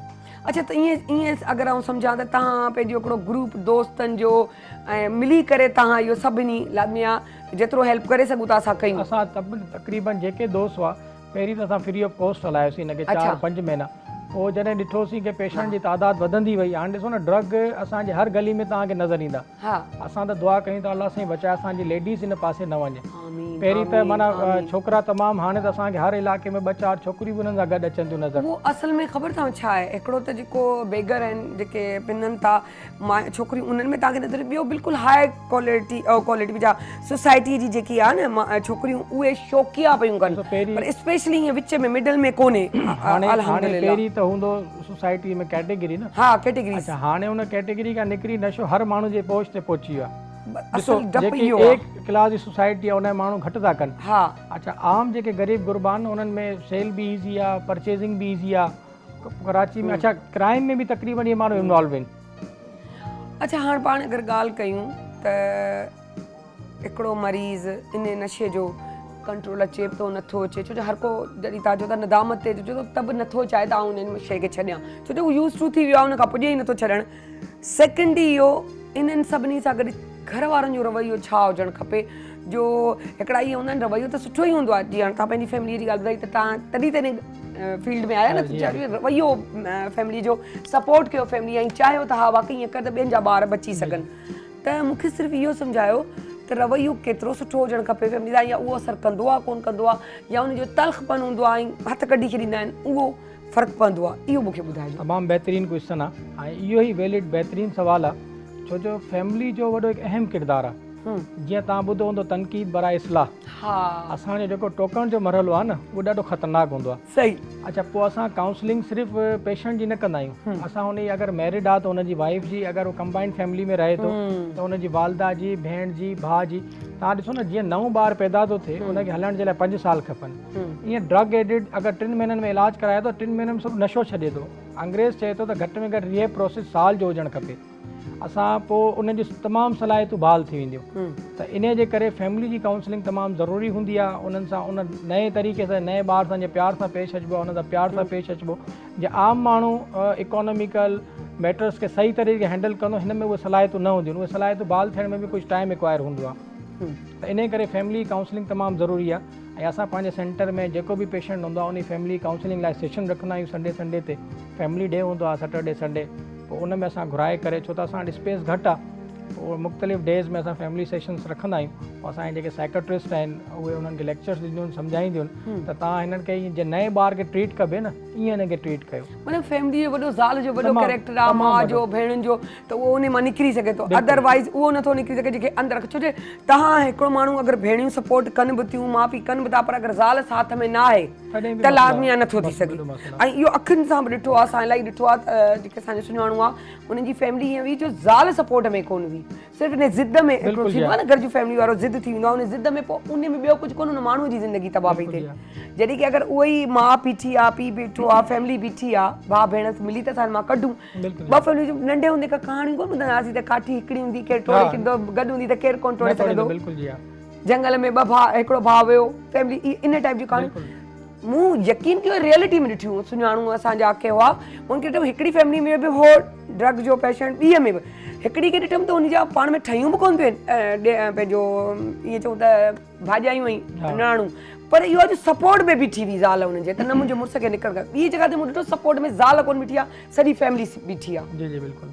हाणे हुननि जा माउ पीउ बि कोन, ऐं भेणियूं बीठियूं उनखे कढी वयूं उन मां, छो जो ज़ाल हुननि सां गॾु बीठी, न कुझु रिश्ता हू कोन निकिता, छो जो ज़ाल कोन हुई गॾु। कुझु रिश्ता अहिड़ा हूंदा आहिनि जेके कुदरत जे तरफ़ां अनमोल हूंदा आहिनि। हा जीअं भेण जो रिश्तो आहे, हा माउ जो रिश्तो आहे, हा इहे त कॾहिं बि कंहिंखे न छॾींदियूं। हा स्पेशली पर उन में सपोर्ट ज़ाल जो मस्ट आहे, 90% जेको अहमियत आहे न उहा ज़ाल जी आहे। ज़ाल जी आहे। छो जो असां वटि एशियन जेके मायूं आहिनि, तक़रीबन असांखे पहिरीं त अहसासु न हो, हाणे जॾहिं खां असां हिन फील्ड में आया आहियूं त तक़रीबन 80% मायूं नथियूं छॾीनि मुड़ुसनि खे, इलाजु कराइनि थियूं, जॾहिं उन्हनि जी काउंसलिंग, सुठी ॻाल्हि पिया ॿुधायो। जॾहिं ॿार थियनि था न, उहा माई कोशिशि करे थी त हाणे सर्वाइवल में वेंदासीं, सर्वाइवल में वञी इन ई माण्हू खे चेंज करिणो आहे। अच्छा, काफ़ी अहिड़ा एग्ज़ाम्पल्स आहिनि, जीअं मुंहिंजे भाउ जी आहे, कुझु ॿिया दोस्त आहिनि जेके सही थी आहे, हिकिड़ी शादी, ॿी शादी, उन खां पोइ ॿई हली वियूं, वरी ॿई मोटी आयूं। ॾिसो, जॾहिं माण्हू पेरनि ते बीहंदो त छो न सभु कुझु बहितर थींदी। अच्छा, हिकिड़ी ॿी ॻाल्हि बि मूं ॿुधी आहे, माशाअल्लाह सां तव्हां जेको आहियो फैमिली में 6-7 भाउर, जॉइंट फैमिली में शुमार आहे तव्हांजो, ऐं सभु वरी अलाह जी ईअं चऊं त करम आहे, ब्लेसिंग आहे तव्हां ते, सभु तव्हांजो माहौल माशाअल्लाह उन सुठे तरीक़े सां पियो हले जो तव्हां पंहिंजे भाउ खे उन शइ मां कढी आया आहियो, ठीकु आहे न, त स्टार्ट तव्हां पंहिंजे घर खां ईअं सम्झी वठो त वरितो आहे, त पोइ उनखे कीअं फेस कंदा आहियो, उते ई रधणु, उते ई पचाइणु, मशहूरु आहे ॾेराणियूं वेराणियूं, इहो कीअं सिस्टम हलंदो आहे? असां अल्हम्दुलिल्लाह बाबा असांजो रिटायर्ड आहे गवर्नमेंट एम्प्लॉई हो, ऐं 13 भाउ भेण आहियूं माशाअल्लाह। माशाअल्लाह। असां 2 भाइर वकील आहियूं हाई कोर्ट जा, ओके, 2 डॉक्टर आहियूं, हिकिड़ो चार्टर्ड अकाउंटेंट अमेरिका में, हाणे कैनेडा में, सभु पढ़ियल लिखियल फैमिली माशाअल्लाह। भेणूं ॿाहिरि बाबा सभिनी खे सेट कयो। अच्छा, जॾहिं भाउ ड्रग एडिक्ट थियो, पहिरीं त लिकाईंदा हुआसीं, को महिमान ईंदो हुनखे लिकाए छॾींदा हुआसीं, शर्मिंदगी महसूस थींदी। अच्छा, जॾहिं ॾिसो न असां ट्रीटमेंट कराए हुनखे पेरनि ते बीहारियोसीं, हाणे फ़ख्रिया ॿुधाईंदा आहियूं। इहो मैसेज इन करे ॾींदा आहियूं त अगरि को फैमिली में हिकु नाकारा माण्हू आहे त उहा उंगली कटिजे न, उनखे सुधारिजे, पहिरीं इलाज कजे, न हुनखे उन पीरियड मां रिहेब मां कढी करे, हींअर उहो ई माण्हू आहे जेको असांखे सपोर्ट करे थो, जेको असांजो जो वॾे भाउ जो किरदारु हूंदो आहे, अल्हम्दुलिल्लाह उहो ई आहे। अच्छा, हाणे रैपिड फायर वांगुरु 2 टे सुवाल था कयूं। जीअं हाणे पहिरियों सुवाल मुंहिंजो इहो आहे त स्कूल में ॿार वञनि था, मुंहिंजी ॿुधायो त दही बड़ा आहिनि, आइस्क्रीम आहिनि, शयूं आहिनि, टॉफ़ियूं आहिनि, उहे जेको आहे तव्हां ॿार खाइनि था, उनमें ड्रग आहे, लाॻे ॿारनि खे बि ओॾी महिल ख़बर कोन हूंदी आहे, ऐं माइटनि खे बि ख़बर कोन पवंदी आहे, पर टीचर्स खे बि ख़बर कोन पवंदी आहे, त उहा कीअं ख़बर पए, कीअं निशानदेही थिए त हा ही ड्रग जी तरफ़ ही नशावर शयूं खाए पियो? असां इनिशियल फेस में असांजे सेंटर में असां छा कंदा आहियूं, चॉकलेट वारी का शइ अलाउ न कंदा आहियूं। सो ॿारनि लाइ बि इहो हिकिड़ो मैसेज आहे त चॉकलेट जेको आहे उहो थोरो असां छो त डॉक्टर सजेस्ट कंदा त मुनासिबु न आहे, ऐं कोल्ड ड्रिंक बि मुनासिबु न आहे, स्पेशली जेकी स्ट्रिंग अचे थी उन में वाज़िया लिखियलु आहे not suitable for the childrens and pregnant lady, ॾिसो न लिखी छॾियो आहे, माना प्रेग्नेंट लेडी लाइ बि सही न आहे, ॿार लाइ बि सही, पोइ बि असांजा ॿार वठनि था, त इहे जेके शयूं आहिनि इहे मुनासिबु न आहिनि। इनिशियल फेज़ में चॉकलेट, कोल्ड ड्रिंक, इन्हनि खे अगरि थोरो माण्हू रोकिजे उन इनिशियल ॿारनि जी लाइफ में त बहितर, माना इन्हनि शयुनि जे ज़रिए रोकिजे त भई ही शयूं न खाओ, ही तव्हांजे लाइ जेको आहे ग़लति आहिनि, इन्हनि मां कुझु बि थी सघे थो। अच्छा, इहा हूंदी आहे काउंसलिंग घर जी, ठीकु आहे न, तरबियत जेके चऊं, ठीकु आहे। अच्छा, ॿियो वरी हुन में स्कूल बि साथ ॾे। ॿियो अगरि अहिड़ो मरीज़ जेको तव्हां इलाजु पिया कयो ऐं इलाजु कंदे कंदे नथो ठीकु थिए, लाज़मी आया हूंदा इन साल में इलाही एक्सपीरियंस थिया हूंदा, 60, अच्छा अमूमन चवंदा आहिनि विच में भॼी वेंदो आहे, त छा भॼण जो त मूंखे नथो लॻे त तव्हां वटां रस्तो निकिरी सघंदो हूंदो, जीअं सेंटर में गिरा त उहो न माना सपोर्ट नथो करे, ईअं चऊं त पोइ उहो कीअं था? असां ॾिसो न कॾहिं बि पेशेंट एग्री न थींदो आहे इलाज जे लाइ, हा कॾहिं बि न, छो जो हो त हुनजी साइको ख़तम थी वेंदी आहे, हुनजी सोच हिकिड़ी हूंदी आहे त सुबुह जो नशो कयो आहे, शाम जो करिणो आहे, हो भाइर भेणूं इवन धीउ जहिड़ी नेमत खे विसारे छॾींदो, औलाद जहिड़ी नेमत खे, ज़ाल त परे जी ॻाल्हि आहे, पर धीउ बि विसारे छॾींदो आहे। पोइ उन जे लाइ असां छा कंदा आहियूं, हुनखे असांजी खणण जी सर्विस बि आहे, अगरि फैमिली चए त असां हुनखे किथां बि खणी ईंदा आहियूं। हाणे असां वटि मीरपुर ख़ासि, सखर, बोरो, सांगड़ जा पेशेंट आहिनि, कुझु फैसलाबाद, पिंडी जा बि पेशेंट आहिनि। हिकु ॿ पेशेंट असां वटि हीअं लंडन मां बि आयो आहे ऐं सऊदी अरब मां बि आयो आहे न चओ। ऐं उहो उनखे उर्दू बि न ईंदी आहे, उहो ॻाल्हाईंदा आहिनि सऊदी अरबी ॻाल्हाईंदा आहिनि। त इन हिसाब सां जेको आहे हा इन हिसाब सां असांखे कॾहिं पेशेंट एग्री न थींदो, उनजी फैमिली जी थींदी, उनखे पिक करिणो पवंदो ऐं सेंटर ठाहिणो असांजो ईअं ठाहिबो आहे जेल वांगुरु जो बंदि हुजे जंहिं भॼी न सघनि। 3 महीननि 1.5 महीने खां पोइ हुननि जी इहा सोच हूंदी आहे त न हाणे मूंखे चेंज थियणो आहे, छो त फ़िलहालु त इनिशियल पीरियड में हुनखे ख़बर ई न हूंदी आहे, डिलेरियम पीरियड हूंदो आहे, विड्रॉल में हूंदो आहे, सही। पोइ जॾहिं बहाली में ईंदो आहे त पोइ एग्री हूंदो आहे त न हाणे सही। अच्छा हिकिड़ी चालाकी ॿी बि जेकी उहा बि ॾिठी त हिकु मरीज़ अगरि ॾिसंदो आहे त हाणे मुंहिंजे घर वारा मूंखे कंहिं बि तरीक़े सां हिते पहुचाईंदा ऐं मूंखे इहो कमु कोन्हे करणो, छो आउं नची जो आदी आहियां, मूंखे मज़ो थो अचे, त उहे हिकदमि ईअं बि ॻाल्हाईंदा, त उन्हनि में वॾो सेंस हूंदो आहे अहिड़े मरीज़नि में। हा मूंखे ख़बर आहे त आउं नशो कयां थो या कयां थी, अमूमन कयो, ठीकु आहे न, पर इहो त मुंहिंजी पंहिंजी ग़लती आहे न। हाणे अगरि आउं पाण चाहियां त पंहिंजे पाण खे सेट करे सघां थो, पर आउं कयां कोन पियो, ठीकु आहे, त माना आउं ग़लति आहियां, त मूंखे पहिरियों पाण खे सेट करे खपे त ताकी मुंहिंजी उन ॻाल्हियुनि में अची वञनि माइट, मूंखे वठी न वञनि होॾां, ऐं हुनखे चवां त मुंहिंजी ग़लती आहे। इलाही माइट अची वेंदा आहिनि, हा यार ग़लती त हिनजी आहे, हिनखे वठी वञूं, ख़र्च बि कयूं, या हलो फ्री में बि तो किथे सेंटर में वञी एॾो ख़र्च करे उते पहुचाईंदासीं त सही न, वरी अचणु वञणु उनजो ध्यानु रखणु, यार कीअं थींदो, पोइ वाक़ई सही थो चए, ही त पाणी राज़ी कोन्हे, असांजे लाइ छा वञूं, अहिड़ी बि चालाकी कंदा अथऊं मरीज़ त मूंखे न पहुचाइनि। तमामु ज़हीन तरीन माण्हू हूंदा आहिनि, ज़हीन तरीन एग्ज़ैक्टली, तमामु माना कूड़ जी उन फैमिली जो किरदारु आहे, त फैमिली खे खपे त उन्हनि जे कंहिं बि ॻाल्हि, छो त हो त मरीज़ थी चुको आहे। अच्छा इहा असां चवंदा आहियूं नशो जेको आहे उहो हिकु शुगर वांगुरु बीमारी आहे, इहा ब्लड में हलंदी आहे, केमिकल नशो आहे, इहो कॾहिं बि ख़तमु न थींदो। नशे खां पोइ बि उन्हनि जी काउंसलिंग ज़रूरी हूंदी आहे, पोइ बि असां उन्हनि लाइ सेंटर में प्रोग्राम रखंदा आहियूं त तव्हां NA मीटिंग्स वग़ैरह जॉइन करे सघो था। अच्छा ॿियो बि हिकिड़ो सुवाल आहे तव्हां वटि, केतिरो प्राइवेसी जो ख़्यालु कंदा आहियो मरीज़ जी? असांजी कोशिशि हूंदी आहे प्राइवेसी रखूं, पर छा आहे जो ॾिसो मैसेज कीअं कन्वे थिए माण्हुनि खे, अगरि प्राइवेसी रखूं था, कंहिंखे लिकायूं था पेशेंट खे, त उनजी हिकु मैसेज असांजो हींअर पाकिस्तान में त तमामु घणा ड्रग एडिक्ट थी विया आहिनि, बिफोर आफ्टर ठाहींदा आहियूं जीअं माण्हू खे ख़बर पए त पहिरीं हीअं हो, हाणे चेंज हीअं थी वियो आहे। असां पंहिंजे घर जी बि ठाही आहे, हिकिड़ी प्राइवेसी हूंदी आहे, हर ओॾी महिल कोन जॾहिं वरी सॼो क्लियर थी वेंदो आहे, खां पुछी करे पोइ इजाज़त सां, उहा ई ॻाल्हि वञी बीठी त प्राइवेसी जो ख़्यालु रखियो वञिबो आहे, जेके एग्री हूंदा आहिनि उन्हनि खे त ज़ाहिर कंदा आहियो, वायरल कंदा आहियूं, हा, बाक़ी जेकी उहा काउंटिंग हलंदी आहे भई हेतिरा मरीज़ विया, उहा शइ हूंदी आहे, गुड आहे इहो, ऐं उन खां पोइ बि राब्ते में रहंदा आहियूं, सही ॻाल्हि आहे, फैमिली सां आया रिलेप त न थियो आहे, या वरी हुनखे नीड त न आहे, या फीलिंग आउट त न आहे, अगरि कुझु अहिड़ो आहे त असां सां काउंसलिंग करे। नफ़रत इलाही थी कई वञे, छा अहिड़ो माण्हू नफ़रत जे क़ाबिल हूंदा आहिनि? ॾिसो अगरि हिननि सां तव्हां प्यारु कयो न, यकीन कयो त अधु त हुन में सुधरी वेंदा, रवैये सां। असां उन्हनि खे वेझो न अचणु ॾींदा आहियूं, उन्हनि सां सलाम दुआ न कंदा आहियूं, उन्हनि सां प्यारु कजे, उन्हनि जी काउंसलिंग कजे, छो न तब्दीली ईंदी। बिल्कुलु ॾाढी सुठी ॻाल्हि। अच्छा हाणे इहो बि तव्हां असांखे ॿुधाइजो त पंहिंजे सेंटर जो नालो, पंहिंजो कॉन्टेक्ट नंबर, त ताकी तव्हां उते वञो। असां शुरू में हिनखे फ्री में हलायोसीं, पर न हलाए सघियासीं छो त तमामु घणो कॉस्ट आहे। केतिरियूं चार्जिस थी तव्हां असां हींअर जेको पेशेंट असांजो ख़र्चो अचे थो पर मंथ पेशेंट ते 1200 खां 1300 रुपया पर डे ख़र्चो आहे, माना 36 खां 37 हज़ार, जंहिंमें 2 टाइम मानी आहे, 2 टाइम चांहि आहे, मेडिकेशन आहे, रिहाइश आहे, सेंट्रल एयर कंडीशन ठाहियो आहे, छो त अगरि उन्हनि खे बंदि रखूं था न, हब्स थिए थो, मुख़्तलिफ़ स्किन बीमारियूं, इन जे करे उनखे ऐं 10 किलोवाट जो सोलर सिस्टम बि हयो आहे, मंथली वञी केतिरा तक़रीबन 70-80 हज़ार, 40,000 जे लॻभॻि ख़र्चो आहे। पोइ कुझु माण्हुनि खां असां 10,000 वठूं था, कंहिंखां 20 वठूं था, के दोस्त अहिड़ा जेके 50 बि ॾियनि था, मदद कनि था, 10,000 सेविंग में तव्हां ॿिए कंहिं ते ख़र्चु कयो, त पोइ वरी उहो जेको सम्झो था अफोर्डेबल कोन्हे, पोइ उनखे थोरा माना अधु घटि बि करे छॾींदा आहियो। अलाह साईं खां दुआ आहे त अलाह साईं एतिरो कफ़ील कयो त पाण कयूं, अगरि अलाह साईं जेतिरो ॾिनो आहे कोशिशि कयूं था। बाक़ी जेके असांजा मुखीर हज़रात आहिनि उन्हनि सां बि दरख़्वास्त आहे त यकीन कयो हिकु इंसान खे सुधारणु पूरी इंसानियत खे सुधारण जे बराबरि आहे। ॾाढी सुठी ॻाल्हि। अच्छा इन करे तव्हांजा ही जेको नालो तव्हां हक़ नवाज़ जो हक़ नवाज़ सर, तव्हां बि इन करे ई हिननि खे सपोर्ट था कयो? मां साजिद सां गॾु मशाला बहितरीनु हलियो आहियां दोस्ती वांगुर। वरी मुंहिंजे घर में मामे जो छोकिरो पाण पीअंदो हो त साजिद भाउ सां बि मशवरो कयो, असांखे बि इहा ई शर्मिंदगी थींदी यार को असांजी फैमिली आहे माशाला ज़मींदार आहियूं कराची जा वॾा सभु वॾा, जंहिंमें एयरपोर्ट स्टील मिल सभु इदारा असांजी ज़मीन ते बनियल आहिनि। हा जोखिया ऐं कबोल पुराणा जिते ख़ासि किली उन मूंखे कबीले मां आहियूं, पर जॾहिं असां ते इहा वक़्तु गुज़रियो त असांखे ख़बर पियो अंदाज़ो त इहे एॾो वॾो सानियो आहे को क़िस्म जो। इन करे तव्हां हिननि सां गॾु पोइ सपोर्ट कयो। साजिद सां कयो, साजिद राब्तो कयो, पोइ हींअर माशाल्लाह 6 महीना सां रखियो हुनखे। हींअर माशाल्लाह बहितरीन आहे, पंहिंजे कमकार पंहिंजे ज़मीन पंहिंजे बगीचे खे हलाए। छा खपे इन खां वधीक न?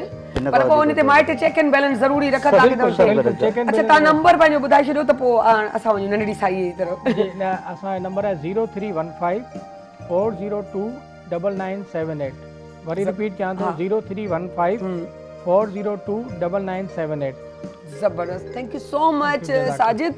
एॾियूं ज़बरदस्त ॻाल्हियूं तव्हां कयूं आहिनि। अगरि आउं सम्झां थी जेको अफोर्डेबल आहे थोरो घणो, ऐं हीअ जेतिरो चवनि था असां कोशिशि कंदासीं 50% सपोर्ट माना माफ़ बि कंदा आहियूं।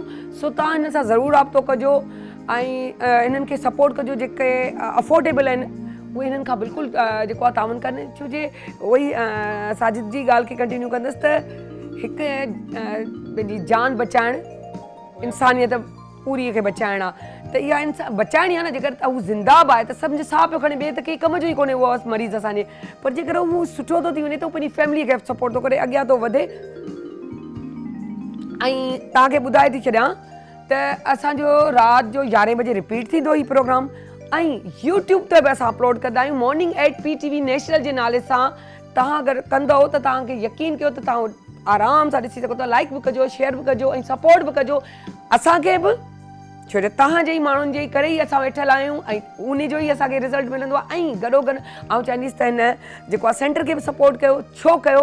जो इलाही मरीज़ जॾहिं तव्हां इलाही सपोर्ट कंदो त पोइ इहो जेको 50% आहे न उहो बि फ्री थी वेंदो सिर्फ़ु तव्हांजे करे। ठीकु आहे न? सो इहो पूरी कोशिशि कजो। Thank you so much. सो वञूं था नंढड़ी साई तरफ़ वरी वापसि था अचूं।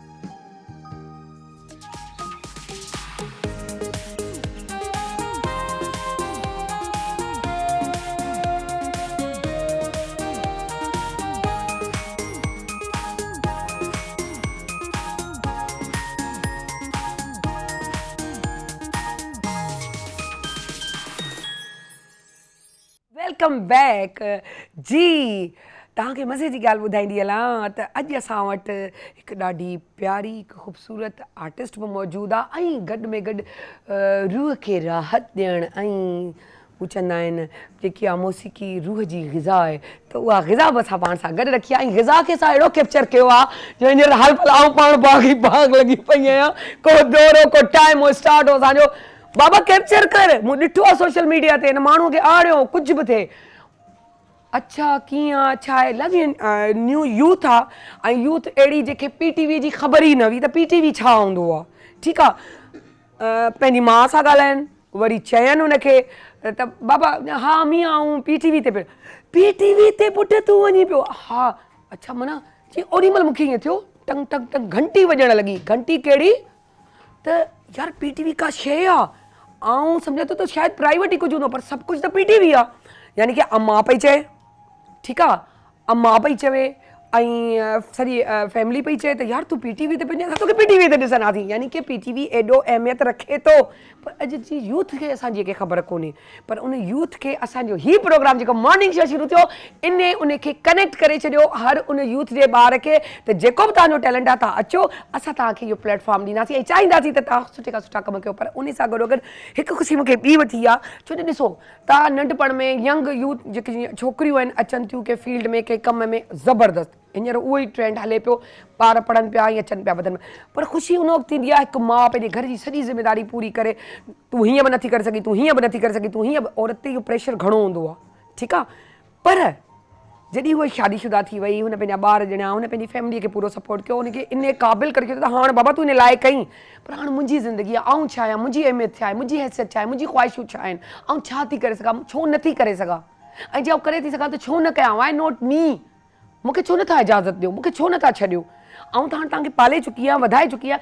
अहिड़ियूं मायूं जॾहिं फील्ड में ईंदियूं आहिनि कुझु करे बीहंदियूं आहिनि पोइ चाहे उहा बुटीक जी फील्ड हुजे, पार्लर जी हुजे, एक्टिंग जी हुजे, डायरेक्शन जी हुजे, म्यूज़िक जी हुजे, इहे सभु पोइ हिकिड़ो छा थींदो आहे हिकिड़ो लबो लबान वञी ॻाल्हि कयूं त असल शइ उहा निकिरंदी आहे। अहिड़ी हिकिड़ी आर्टिस्ट असां वटि मौजूदु आहे जंहिं 13 सालनि खां हिन फील्ड में पंहिंजा पेर जमाया आहिनि।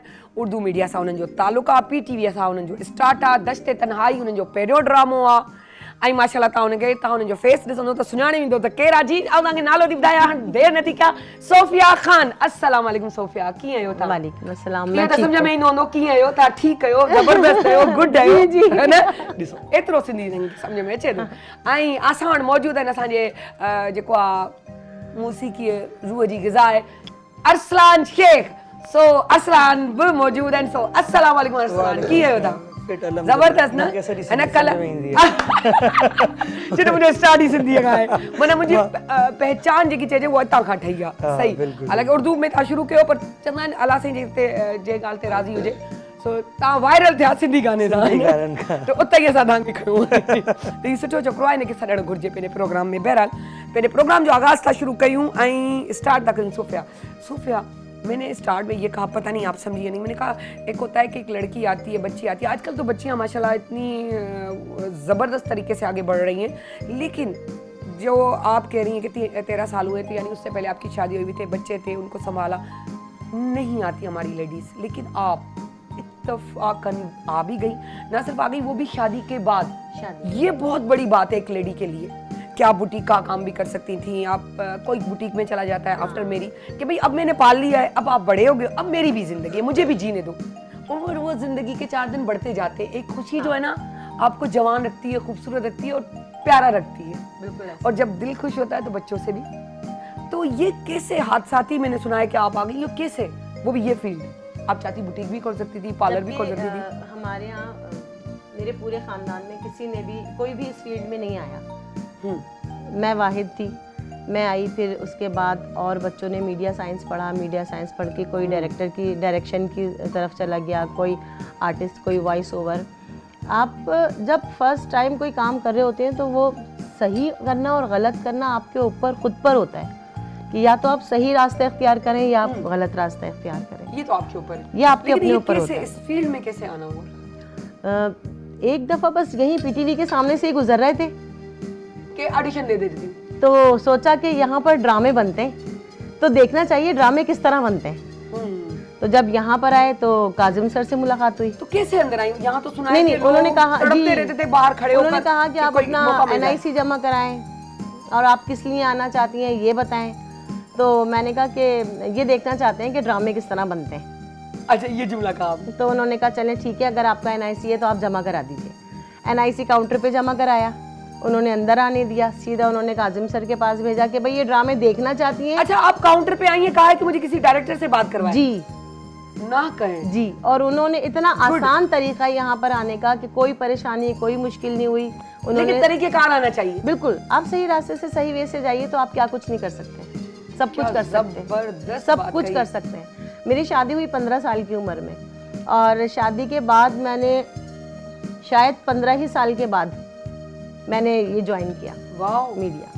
जबरदस्त। आज मेरे 4 बेटे हैं और मैं 2 की शादी कर चुकी हूँ, माशाल्लाह, दादी हूँ। हाय कितने फखर से बता रही हैं और कितनी अच्छी बात है आप अगर फखर से ये चीज बताते हैं। क्योंकि बहुत से हमारे यहाँ नहीं बताई जाती कि नहीं इस फील्ड में खवातीन जरा छुपाती भी हैं। छुपाना नहीं, जो आप रियल हो आपको वही रहे। मेरे प्रोग्राम में यही बात है कि ना मैं खुद छुपाती हूं, नहीं नहीं आप खुलकर बताएं ना, जो चीज है आपकी जिंदगी के अंदर आप खुलकर बताएं, ताकि जो इसमें जो ज्वाइन करना चाहते हैं मीडिया को, कहा जाता था कि बहुत इसको कुछ लोग अच्छा समझते हैं, कुछ अच्छा नहीं समझते, तो आप इसकी सारी वो खूबियां बताएं कि लोग इसको ज्वाइन करें, आएँ, देखें, यहाँ का माहौल देखें किस कदर अच्छा, साफ सुथरा और पढ़ा लिखा माहौल है यहाँ पर। जबरदस्त। जो बच्चियां पढ़ रही हैं, जिनके लोगों ने मना किया हुआ है कि नहीं हमने एक्टिंग नहीं करवानी, हमने ये नहीं काम करवाना, हमने वॉइस, तो फिर सब बच्चे काम करें। कैसे पागल हो गई हो तो अब तुम ड्रामे करोगी? अगर ऑफर नहीं, पैसे उस वक्त तो जमा करवा दिया, ऑफर तो बाद में हुई होगी। हाँ, फिर उसके मुझे 1 महीने या 1.5 महीने के बाद एक छोटा सा कैरेक्टर मिला। फिर उसके बाद कर गई थी जी, फर्स्ट टाइम मुझे पता भी नहीं चला। मुझे खुद अंदाजा नहीं हुआ था, बस उन्होंने सिर्फ समझाया थोड़ा सा कि सामने कैमरा नहीं है आपके। हाँ, और आप सोचो नहीं, अब रियलिटी में आ जाओ, रियलिटी में आ जाए। फिर उसके बाद मुझे फौरन ही उसका जो सेकंड मिला था वो दश्ते तन्हाई मिला। वाह, उसमें सोशल वर्कर का बहुत अच्छा और बड़ा कैरेक्टर मिला था। जबरदस्त, क्योंकि उनमें वो पोटेंशियल आपको उनको नजर आया आपका, और बहुत अच्छी कास्ट थी उसकी जबर उस ड्रामे की। आज से 13, 14 या 15 साल पहले वाकई क्या मतलब शुरू से ही समझ पीटीवी जी, का जी, एक जी। मयार रहा है और एक हमारे सारे अच्छे बड़े आर्टिस्ट जितने मंझे हुए आर्टिस्ट हैं, मैं सबके साथ काम कहूंगी किया। वो सारे हमारे पीटीवी के हीरे हैं। इसमें कोई शक नहीं। वो सब यहाँ के हीरे हैं जो अब डिफरेंट जगहों पर काम कर रहे बिल्कुल हैं। बिल्कुल। लेकिन उनकी जो पहली दर्जगाह थी और मेरी है। खुद की यही। पहली दर्जगाह पीटीवी। अच्छा जब आप उनसे बैठती थी उस टाइम आती थी, आप क्या समझती हैं कोई ऐसी चीज़ याद हो कि फला एक्टर बड़ा अच्छा था यार, फला में थोड़ा एटीट्यूड था, कुछ ऐसी बातें याद है? नहीं, एटीट्यूड का तो इतना ज़्यादा, सब बहुत अच्छे से मिले। काजिम सर ने एक दफ़ा डांटा था सबके सामने। वो सबके सामने डांटते हैं, वो पीठ पीछे वाला काम करते ही और नहीं है। ऐसा डांटा था उन्होंने कि वो दिन है और आज का दिन है, हाँ। मैं टाइम पर पहुंचती हूँ लोकेशन पे। एग्जैक्टली वो और इसी तरह उन्होंने है। सबके सामने कोई आसरा नहीं करते थे वो जलील करने में, सबके सामने उन्होंने सर देख ले, वो पहला सबक था जो मैं खूब फूट के रोई अकेले में जाकर। और वहीं से सीखना शुरू और हुआ। वहाँ से वो दिन है और आज का दिन, मैं कभी अपनी शूट पर लेट नहीं होती, कभी नहीं होती। ताकि करी दड़का पे बाबा जा अम्मा जा कॉलेज या स्कूल यूनिवर्सिटी में। मैं सीधी बात है, मैं वो स्टूडेंट रहा हूँ, मैं कभी टाइम पे नहीं पहुंचे। टू बी ऑनेस्ट, मैं सच अब सब सच बोलना है ना आपके शो में, मैं सच बोल रहा हूँ नहीं, आप आपके मेरे शो में। एक्सप्रेशन नोट करें कि मैं भी आप ही की कैटेगरी की हूँ। अच्छा, कभी टाइम पे नहीं दोस्त बोलती। तभी तो साथ ही बैठे हुए हैं। सही है, कभी टाइम पे नहीं बोलती, ये तो शुक्र है कि मैं यहाँ पहुंच जाती हूँ, ये भी बड़ी बात है। तो मुझे कहते हैं हद हो गई, बचपन से तो अपना बचपन चलाया, अब आप मतलब मैंने कहा मुझे यूं लग रहा है कि मैं अब टीनेज हुई हूँ, हाँ। कि मैं अब लड़कियों की तरह, बच्चियों की तरह मतलब रेगुलरली एक टाइम के हिसाब से चलती हूँ और अपनी बच्ची को सारा सिस्टम चलाती हूँ, वरना उस टाइम में तो बड़े भाई दखरे थे। सारा यकीन कीजिए, जो मैंने शादी से पहले सोचती थी ना, मैं ये हाँ। करूंगी, मैं ये करूंगी, वो सब अब हो रहा है। वो मैं सब अब कर रही हूँ और अपने बच्चों के साथ कर रही हूँ। कितना नहीं, मजा आता है। आपके लिए अब बच्चों के माशाल्लाह साथ, प्लस हाँ। पॉइंट ये भी है कि आपकी फैमिली, जैसे आप बता रही हैं, आफ्टर 15 इयर्स यू ज्वाइन हाँ। मीडिया, तो your family was so supportive for you, I बहुत गेस। ज्यादा, मुझे सबसे ज्यादा सपोर्ट मुझे मेरे हाँ। बच्चों ने किया। वो बहुत पॉजिटिव पॉइंट है। सबसे ज्यादा मेरे बच्चों ने मुझे सपोर्ट किया। हाय देख ले, मुझे अंदर से भी आवाज रही क्योंकि ये आपको सजा है, वाकई ये मेरी सजा है कि मैं जो टाइम पे नहीं उठती थी, यानी कि उसके बावजूद भी अब रेगुलरली मुझे मॉर्निंग शो के सूरत में ये सजा और बड़े प्यार से कबूल करनी पड़ रही है। अच्छा, मैं कल यही सोच रहा था, मैं आपकी बात को कंटिन्यू करूंगा, यही सोच रहा था कि माशाल्लाह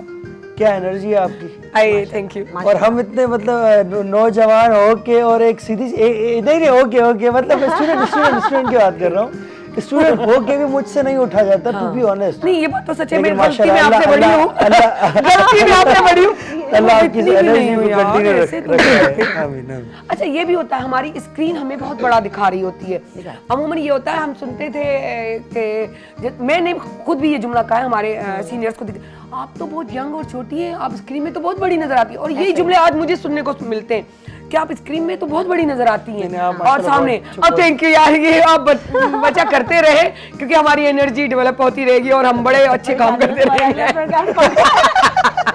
सही है ना, सही है ना? मेरा थर्ड है माशाल्लाह। फोर्थ प्रोग्राम पक्का हो गया है ना? इसका। पक्का। मैं तो इसको कब से कैप्चर कर रही हूँ, ये बंदा मेरे कंट्रोल में नहीं आ रहा था जो कि कल से आया है। मैंने इसका ढूंढ लिया है ना, वो असल में पढ़ाई में मसरूफ थे। इंजीनियरिंग पास आउट की है इसी साल, अच्छा है ना, नहीं साल जो है ना, रिजल्ट हाँ निकला हुआ, रिजल्ट अभी निकला है, तो लाजमी सी बात है, मुझे नहीं लग रहा मैं वाकई अपने पक्के ड्राइंग रूम में बैठी हूँ जहाँ हमारी हर बोली चली, क्योंकि हमारे ये वो ड्राइंग रूम में, यकीन करे सोफिया, हम मिलकर बैठते हैं, गप्पे शप्पे मारते हैं। मुझे ये रियली, मैं पाकिस्तान टाइम करती थी क्योंकि मैं नहीं भूलती उस चीज़ को, क्योंकि वहाँ से मैं बहुत कुछ सीखी हूँ। और बड़ी बात ये कि हमारे मुल्क की जो बोलियाँ में उससे बंदा कनेक्ट होता है, लेकिन और मजीद कनेक्ट हो गई जब मैं उन चारों सूबों के साथ बैठी मिलकर, सिंधी, पंजाबी, बलोची, पठानी, और फिर हमारा बीच में था, हम लोग उर्दू में बात करते थे। तो मैं कहती थी ये लीव्स हैं, हमारे मेहमान हैं, तो ये गुलदस्ता जो है ना, पाकिस्तानी गुलदस्ता, बिल्कुल ऐसे इसका अपना मजा है, उसका अपना चाम है, ऐसे ही, है ना? बिल्कुल ऐसे ही, बिल्कुल। बड़ा मजा आता है। आप किसी भी बोली में बोलते रहो, पंजाबी हो, सिंधी हो, पंजाब उर्दू स्पीकिंग हो, पश्तो हो, तो ये सारी ये कॉम्बो जब मिलता है ना, बलूचिस्तान को मिला ले तो क्या बात है ना, बड़ा मजा आता है, एनर्जी आ जाती है। हर लैंग्वेज का एक अपना मजा है। हाँ। और ये मैं कहूँगी हकीकत है। अरसलान, आप हर लैंग्वेज में रखिएगा, क्योंकि देखिए आपको जब कहीं ना कहीं परफॉर्म करना पड़ता है, और सब कोई चाहता है, मैं यहाँ अगर सिंधी हूँ तो मैं चाहूंगी कि मैं सिंधी गाना सुनूं, सही बात कि है। मेरे शहर में जो पंजाबी होगा वो कहेगा मेरी बोली में आए, सराइकी बोलेगा मेरी बोली में आए। उर्दू तो हम करते हैं क्योंकि हमारा काम ही है कि उर्दू में हमारे सारा सिस्टम चलता है, लेकिन ये जो बोलियां हैं ना, ये हमें कनेक्ट रखती हैं। और एक सिंगर, एक एक्टर, इनको चाहिए कि ये सारी चीजें तो जुमले एक तरफ आ सही जाने बात चाहिए, है, सही बात है। है ना? अच्छा लगता है। अच्छा, अपने सीनियर्स के साथ इतना काम किया और आजकल की माशाल्लाह से इतना टाइम आपने दिया है और आपके सामने ये मैं कहूँगी क्या आया है ये प्राइवेट चैनल्स सामने है। ठीक है ना, पीटीवी से आपका स्टार्ट, आप क्या फ़र्क महसूस करती है? पहले के लोगों ने बहुत, पहले के आर्टिस्टों ने बहुत मुश्किलें देखी हैं, बहुत मुश्किलें देखी हैं। और आजकल बिल्कुल नए जो बच्चे हैं, आजकल जो नए बच्चे हैं और लड़के लड़कियां और जो भी अब न्यू जनरेशन आई है, उनको बहुत सहूलतें और आसानियां मिली हुई हैं। हमारे पहले के आर्टिस्टों को ना पिक एंड ड्रॉप मिलता था, यहाँ तो बहुत आसानी है। अब तो इतनी सहूलतें दी हुई हैं, हमारी सारी प्रोडक्शंस वगैरह ने बहुत सहूलतें दी हुई हैं कि आपको पिक एंड ड्रॉप भी मिल रहा है। बल्कि यहाँ तक कहा जाता है कि अगर आपका सीन शाम में है तो हम आपको शाम को पिक कराएंगे। बड़ी बात है, जबकि पूरा टाइम देना पड़ता था, लेकिन एक पीटीवी का ये मयार था, आप जो प्रैक्टिस करते थे उसकी वजह से जब रिहर्सल के बाद, लेकिन उस रिहर्सल में आप आते थे जैसे घर में आ रहे हो, आम से एक अपने घर वाले स्टाइल में आ गए, वो अपना एक मैं अमूमन कहती हूँ, मुझे कान में आती है एमसीआर से आवाज़, ये लंच बॉक्स तुम नहीं बोलती। तो ये जो पीटीवी का लंच बॉक्स था जो हम लोग बचपन से सुनते आ रहे हैं, वो चीज़ यहाँ बहुत चलती थी। फिर मेरी शादी हुई इस फील्ड के बंदे के साथ, तो फिर उसने भी वही कहा कि हाँ लंच बॉक्स सिस्टम बहुत था, क्योंकि सब अपने घर से एक लंच बॉक्स लेकर आते, वन डिश हो जाती थी। फिर ये होता था कि यार तुम्हारे घर मिलते, यार तुम्हारे घर मिलते, यार हाँ मेरे यहाँ रहते, यार बहादुराबाद में यहाँ बैठते, कैरेक्टर के बारे में बातें करना। यानी कि आप रिहर्सल कर रहे हो, रोज आपकी कचेरियाँ बड़ी गप्पे शप्पे चल रही है, लेकिन उसके बाद आप बहादुराबाद में भी एक गैदरिंग लगा रहे, मतलब 24 आवर्स आपकी प्योर कनेक्टेड रहते थे सब लोग, साथ कनेक्टेड रहते। मतलब इनो प्यार, इनो मोहब्बत, इतना अच्छा माहौल रहा कि आप उसको मिस करते सुनकर, अब वो कि काश चीज़ मैं उस टाइम आ रही होती, बहुत काश कम मैं हो उस गई, वक्त कनेक्ट सायरा होती। बहुत कम हो गई हैं वो चीजें अब। हाँ, फिजिकली वो चीज़- कनेक्टेड थे, हाँ। सच्ची बात है। वो चीजें बहुत कम हो मेंटली गई भी, हैं। हाँ। क्योंकि फिजिकली तो थे, असल में आप जब मेंटली होते हैं ना तो फिजिकली ऑटोमेटिकली हो जाते हैं, हाँ, है ना? बिल्कुल ऐसा ये होता बिल्कुल है। ऐसा। आजकल हम सिर्फ फिजिकली हैं, मेंटली कहीं पर नहीं होते। टाइम ही नहीं लोग निकाल पाते एक दूसरे के लिए। मैं यकीन करें, मैंने जब से ये प्रोग्राम शुरू किया है तो मुझे वो चीजें वही रिकॉल होती हैं, क्योंकि पीटीवी है, हाँ। तो वो चीज फिर रही होती है यार, अच्छा ठीक है ये भी हमारे पास आ गया, आज हम शाम को मिल रहे हैं, और मेरे दिल में सच में होता करे वो बात अलग होती है। फिर वो सब कहते हैं यार फला को भी तुम कहते थी हो, अला को तुम कहते थी हो, तुम मिलती तो हो नहीं। मैंने कहा हाँ यार ये मेरा रूटीन है, मुझे अच्छा लगता है कि सबके साथ जोड़ के रखे, कि आपको नहीं पता हाँ। कि किस तरह होता है, लेकिन मैं अपनी नियत पे चलूंगी। तो वाकई बहुत से ऐसा भी होता है कि वैसे लोग मुझे मिल जाते हैं। आप अगर अच्छे हो ना सोफिया, आपको अच्छे लोग मिलेंगे, ऐसा ही है। और आप उस जगह से बच के निकल जाओगे कि आपको खुद भी पता नहीं चलेगा। हमारी एक उस्ताद है माशाल्लाह, अल्लाह पाक उनको जिंदगी सेहत आमीन दे, आमीन आमीन। सीमा शहबाज। उन्होंने ये चीज सिखाई थी, उन्होंने कहा था कि सूफिया जब आप पॉजिटिव होते हो तो आपके राउंड अराउंड एक पॉजिटिव लेयर आ जाती Vibes आ जाती है। वो हैं। आपसे जो वाइब्स निकल रही होती हैं वो आपके इर्द गिर्द पॉजिटिव लोगों को ही रखती हैं। एग्जैक्टली, क्योंकि उनको पता होता है कि ये बंदा कैसा है, कैसा है। आपको करना नहीं पड़ता। बाज औकात ऐसा भी टाइम आता है कि आप उस मुश्किल से निकल जाते हो, फिर पता चलता है कि आप इस मुश्किल में जो नजर आ रही थी नहीं थी, उससे 100 गुना ऊपर वाली मुश्किल थी, लेकिन आप पार हो गए। वो कौन आसानी करता है? मेरा रब। वो आप किसका, आपको रिजल्ट कौन किसका मिलता है? आपकी नीयत का। तो ये चीज वाकई काउंटेबल है, इसके बगैर हम नहीं चल सकते। नहीं चल सकते। अपनी जिंदगी का कोई ऐसा एक्सपीरियंस शेयर करें जो मतलब दूसरों को भी एनर्जी दे और आपको भी आज तक याद रहा हो। एक तो वो उनकी डांट याद थी, हाँ। जिसने पंक्चुअल कर दिया, जबरदस्त, ये तो होना चाहिए। और सबके फिर साथ। दूसरा ये कि मैंने सोचा कि जरा, हालांकि खवातीन बचती हैं जल्दी अपनी एज बताते हुए। हाँ। मेरी शादी जल्दी हुई, मैंने अपने बेटे की शादी जल्दी हुई और मैं बहुत जल्दी दादी बन गई, तो ये मेरे लिए एक बहुत खुशी की बात है।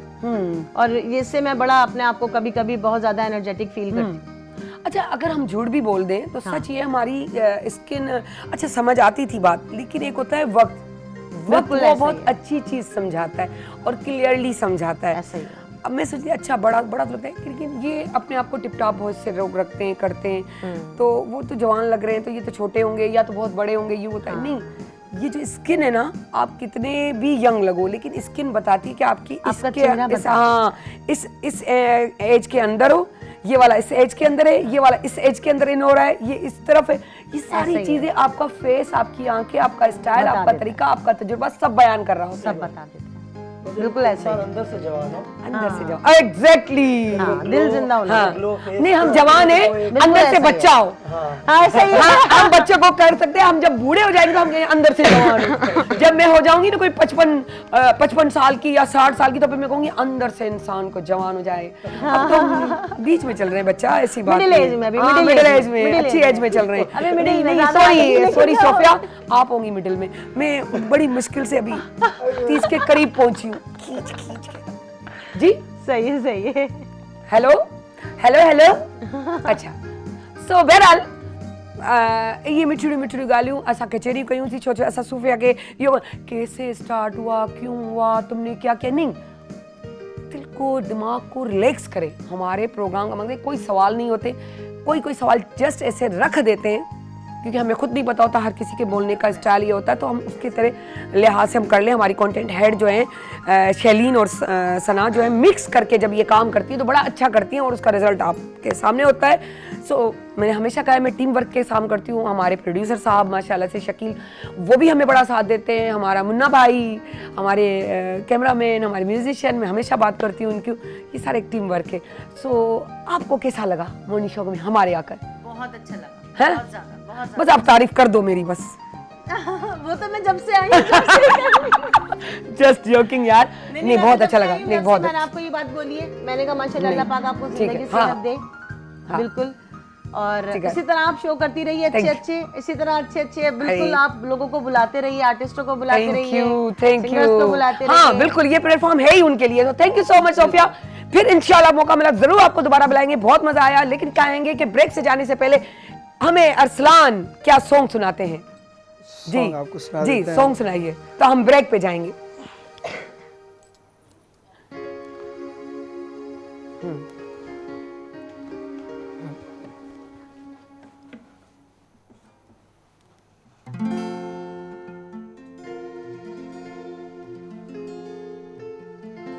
हो वॾियूं वॾियूं ॻाल्हियूं कयई, वफ़ात कान कयई, लॻी गैरनि जे चवण ते, लॻी गैरनि जे चवण ते, पंहिंजो जोड़ टोड़े छॾई। हो वॾियूं वॾियूं ॻाल्हियूं कयई, वफ़ात कान कयई, वॾियूं वॾियूं ॻाल्हियूं कयई।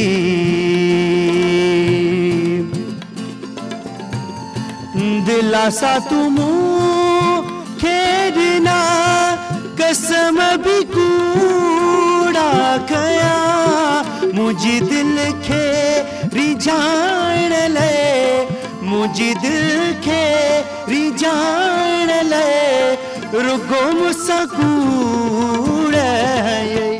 हो वॾियूं वॾियूं ॻाल्हियूं।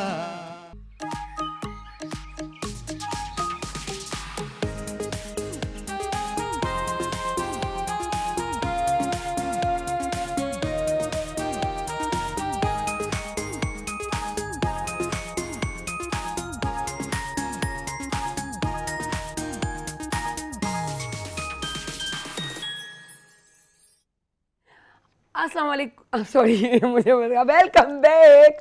असां वटि ॾाढो हिकिड़ो ज़बरदस्त जेके आहिनि वाइस चांसलर मौजूदु आहिनि, जेके बलोचिस्तान सां तालुक़ था रखनि, ऐं Balochistan university of engineering technology Khuzdar सां।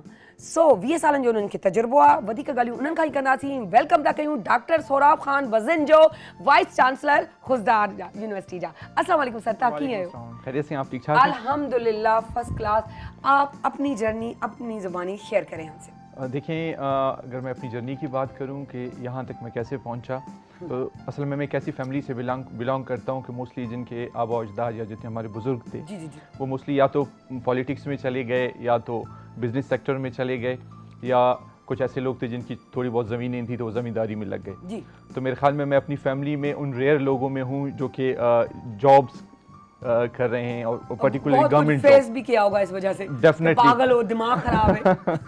डेफिनेटली, मतलब आप जब अपने बिजनेस को, बाकी चीज़ों को छोड़ के इस सेक्टर में आते हैं, और उसमें भी बिलखुसूस जब आप एजुकेशन सेक्टर की बात करते हैं, थोड़ा सा एक यूँ समझ लें मेरी जो डायरेक्शन थी बाकियों से ज़्यादा अलग अलग थी। लेकिन ये है कि शुरू में जब मैंने बैक इन अर्ली 2000 जब मैंने ये प्रोफेशन ज्वाइन किया, तो शायद उस वक्त मैं भी इतना श्योर नहीं था कि इस एजुकेशन सेक्टर से इतनी ज़्यादा तवील किस्म की वाबस्तगी होगी। शुरू में जब मैंने ज्वाइन किया था as a lecturer engineering university Khuzdar में, तो उस वक्त साथ साथ मैं CSS की तैयारी भी कर रहा था उस दौरान। लेकिन जैसे ही मैंने मतलब इस प्रोफेशन को ज्वाइन किया तो आहिस्ता आहिस्ता एक ऐसी वाबस्तगी आ गई कि मतलब वो जो कहते हैं कि इंसान को एक खुशी महसूस होती है जब आप कुछ कर रहे होते हैं। एक तो आपकी अपनी ज़ाती खुशी होती है, साथ साथ आप ये भी महसूस कर रहे होते हैं कि मतलब इस प्रोफेशन में रह के आप अपनी सोसाइटी के लिए, अपने मुल्क के लिए, अपने लोगों के लिए कुछ कंट्रीब्यूट भी कर रहे हैं। बिल्कुल डेफिनेटली जब इस तरह की फीलिंग आपको महसूस होती है तो उसके बाद मुझे बहुत अपॉर्चुनिटीज़ मिली NGO सेक्टर में, बाकी डिफरेंट ऑर्गेनाइजेशंस में जॉब करने की। लेकिन मैंने सोचा नहीं, ये मेरे लिए सबसे अच्छी डायरेक्शन है। ये डायरेक्शन अच्छी है और फिर आप अपने दिल को एक खुशी महसूस होती है। Exactly. और गजनजो ख़ानदान एक माशाल्लाह मशहूर ख़ानदान है बलूचिस्तान का, जिसमें आपका शुमार होता है माशाल्लाह से। और फिर इस तरह काम करना, फिर क्या ऐसी मुश्किलात, कोई ऐसे हर्डल, कोई ऐसी परेशानियाँ जो आपने फेस की हों, वो भी आप हमसे शेयर करें। उसमें ये कि डेफिनेटली जब मैं इस सेक्टर में आया था तो शुरू में ज़ाहिर है खुजदार एक बहुत रिमोट एरिया था, तो खुजदार में सबसे बड़ा प्रॉब्लम उस वक्त ये था कि हमारी जो फैकल्टी थी उनको रिटेन करना हमारे ऑर्गेनाइजेशंस के लिए बहुत ज़्यादा प्रॉब्लम था। लेकिन इसके बाद मैं ये कहूँगा अगर हमने कुछ ऑर्गेनाइजेशन के लिए किया तो उसके बदले में ऑर्गेनाइजेशन ने दिया भी बहुत। मतलब वहाँ पे रह के मुझे स्कॉलरशिप मिली, मैं अपना मास्टर्स मैंने अपना स्टॉकहोम यूनिवर्सिटी बलूचिस्तान के शहर में रहते हुए, जबकि हमारी जो तालीम है उसको बहुत पीछे की तरफ देखा जाता है, स्पेशली पाकिस्तान की, उसमें इस तरह का काम करना, उस चीज़ का भी शेयर करें कि आप क्या डिफरेंस देखते हैं एक बाहर की पढ़ाई, एक पाकिस्तान की, फिर यूँ देखें कि बलूचिस्तान की पढ़ाई, और फिर आप देख लें हमारे सिंध या दूसरे सूबों की पढ़ाई, उसको भी आप थोड़ा डिफाइन करें। देखिए माशाल्लाह हमारे पास जो जितना भी हमारे पास ह्यूमन रिसोर्स है, चाहे वो बलूचिस्तान हो या पाकिस्तान के डिफरेंट आपके पास प्रोविंसेस हों, हमारी एक सबसे बड़ी जो स्ट्रेंथ है वो हमारी डाइवर्सिटी है। एग्जैक्टली कि मतलब जब हम एक ही शहर में डिफरेंट कल्चर के लोग मिलजुल के रहते हैं, तो हम जब एक मुल्क से जब कहीं और जाते हैं तो किसी और मुल्क में एडजस्ट होने में हमें इतना ज़्यादा प्रॉब्लम नहीं होता। इसके बरक्स अगर आप किसी और वेस्टर्नर को यहाँ पे पाकिस्तान में लाएं तो शायद उनके लिए यहाँ के माहौल में एडजस्ट होना थोड़ा सा मुश्किल हो जाए। हम दुनिया में कहीं पे चले जाएं बड़े तो एडजस्ट हो जाते हैं, बड़े आराम से एडजस्ट होते हैं। ना सिर्फ एडजस्ट होते हैं बल्कि माशाल्लाह हम बहुत अच्छे हाई परफॉर्मर्स होके निकलते हैं। बेशक इसमें हमारे बच्चे हों चाहे हमारी बच्चियां हों, माशाल्लाह बड़े हों बूढ़े हों जो भी हों, बड़ा अच्छा परफॉर्म करते हैं। अच्छा, हमारा तालीमी मयार को आप किस नज़रिए से देखते हैं? देखिए तालीमी मयार मैं ये कहूँगा कि एक तो देखिए जब तालीम की जब बात आती है तो तालीम में सबसे ज़्यादा इम्पोर्टेंस इस चीज़ की है कि आपके तालीम पे कितना ज़्यादा इन्वेस्ट किया जा रहा है। देखें एक हम यूनाइटेड नेशंस की जो अर्ली सिग्नेटरीज़ में से कुछ ममालिक में से हैं, तो यूनाइटेड नेशंस की करारदाद है कि आपके GDP का कम से कम 4% जो है आपके तालीम पे लगना चाहिए। उसमें आप मुझे ये भी बता दें कि बलूचिस्तान में किस चीज़ की कमी है जो आप यहाँ इस चैनल पे बैठकर हमारी गवर्नमेंट से अपील कर सकें कि वो आपको फैसिलिटेट करें। देखिए जब मैंने कहा कि 4% होना चाहिए, लेकिन अब इस वक्त हमारे पास मुल्क में जो GDP का सिर्फ 1.7% जो है आप एजुकेशन पे लगा रहे हैं। और बिलखुसूस अगर मैं बलूचिस्तान की बात करूं तो सबसे ज़्यादा जो यूनिवर्सिटीज़ को आजकल जो प्रॉब्लम्स फेस हो रही हैं वो फाइनेंशियल प्रॉब्लम्स हैं।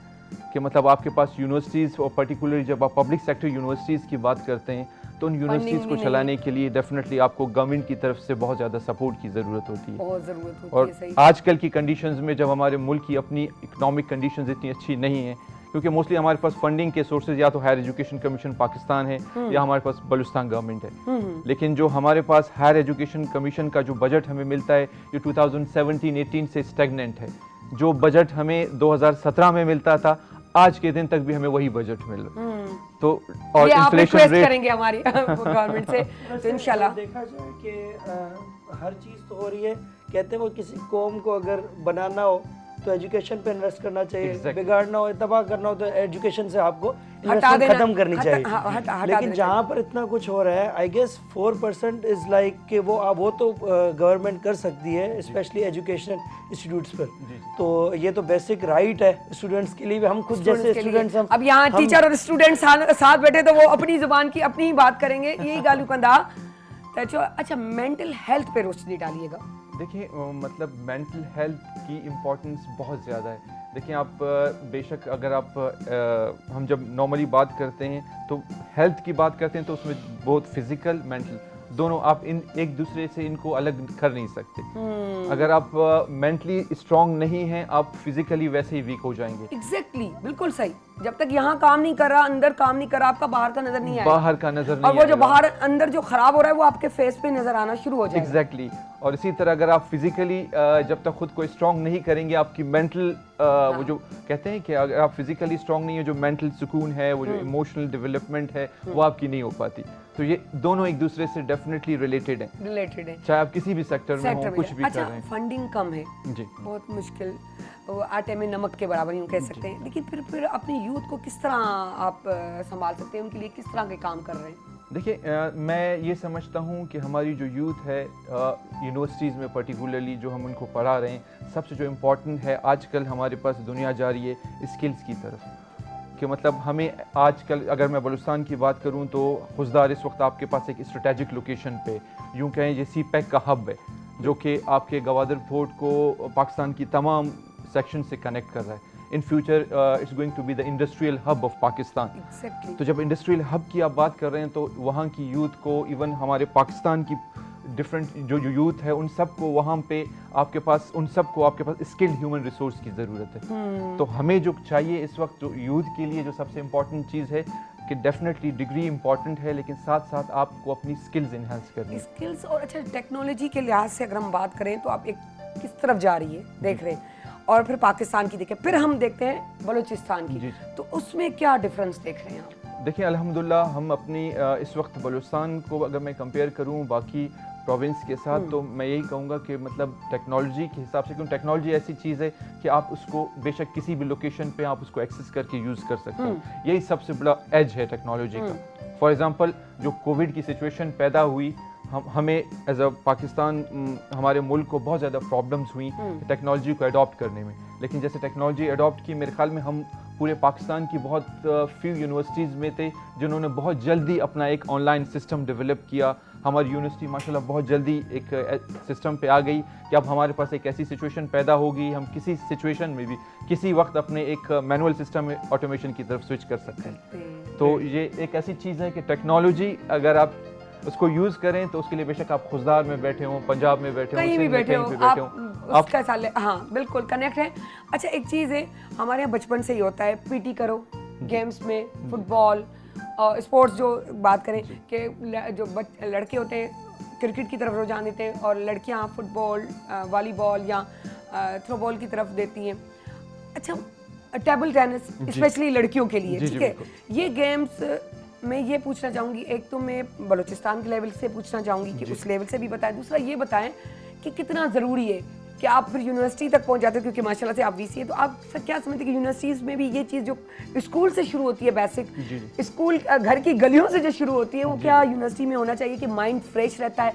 क्योंकि आजकल हमारी जो यूँ कहें कि जो हमारी रिसर्च हो रही है उसमें ये आ गया है कि एकदम पे बर्डन एकदम से ना डालो बच्चे पर, उसको फ्री एंड छोड़ो। बच्चे अब TV भी देख रहे हैं, फिल्में भी देख रहे हैं, गाने भी सुन रहे हैं और एग्जाम्स की तैयारी भी कर रहे हैं। तो इस चीज़ को आप कितना ऑन करते हैं? देखिए स्पोर्ट्स की डेफिनेटली बहुत ज़्यादा इंपॉर्टेंस है और अगर फीमेल की जैसे आपने बात की, अगर आपको पता हो कि कल हमारे पास जो नेशनल गेम्स हुई हैं कि मतलब इस दफ़ा कोयटा में नेशनल गेम्स हुई थी तो उसमें माशाल्लाह अगर आप देखें तो उसमें इवन जितनी भी हमारे पास स्पोर्ट्स हैं उनमें फ़ीमेल्स की बहुत ज़्यादा रिप्रेजेंटेशन रही है। तो ये एक बहुत एक खुशी वाली बात है और एक achievement for your university, it's an achievement कि मतलब आपके पास पूरे प्रोविंस के लिए कि मतलब एक डिकेड के बाद वहाँ पे नेशनल गेम्स होती हैं और उसमें तमाम फीमेल्स पार्टिसिपेट कर रही हैं। वाओ, और ये बहुत एक इंकरेजिंग, बहुत बड़ी बात है, ज़बरदस्त। अच्छा एक चीज़ और भी मालूम करनी है कि पढ़ाई तो हम लोग कर लेते हैं, जैसे अब एक डॉक्टर पढ़ के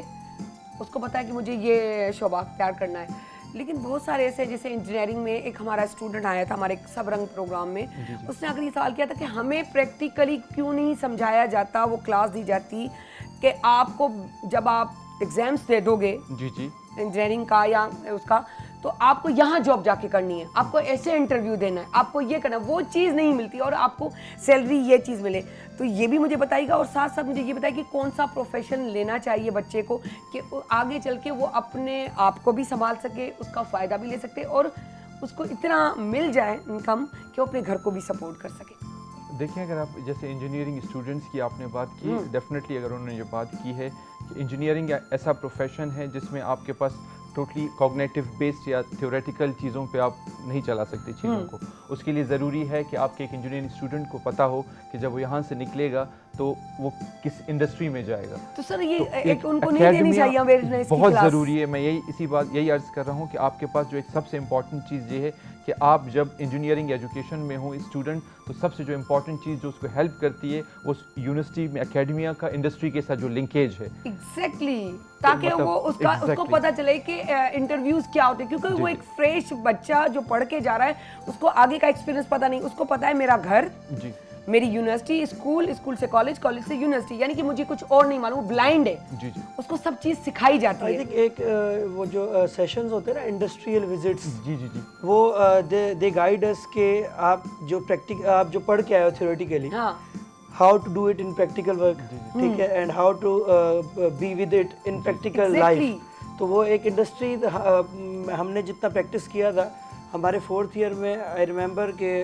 लास्ट ईयर ही जो था, तो उसमें हमने डिफरेंट इंडस्ट्रीज़ को जाके विजिट किया था, जिसमें हमने देखा था कि हाँ यार, इस मशीनरी को हमने बुक्स में तो देख लिया, पढ़ भी लिया, प्रैक्टिकली अब क्या ये हो है? क्या रहा है। और टेक्निकल, हाँ। सर ने जैसे कहा कि स्टूडेंट जो इंजीनियरिंग स्टूडेंट होता है स्पेशली, उसको टेक्निकल होना बहुत ज़रूरी है। हाँ। तो वो जब तक उसके बाद टेक्निकलिटीज़ नहीं आएंगी, वो आगे उस चीज़ को प्रोसेस नहीं कर सकेगा। एक इसमें जो है, एक तो आपने बात की जैसे कि industrial visits, that's really important.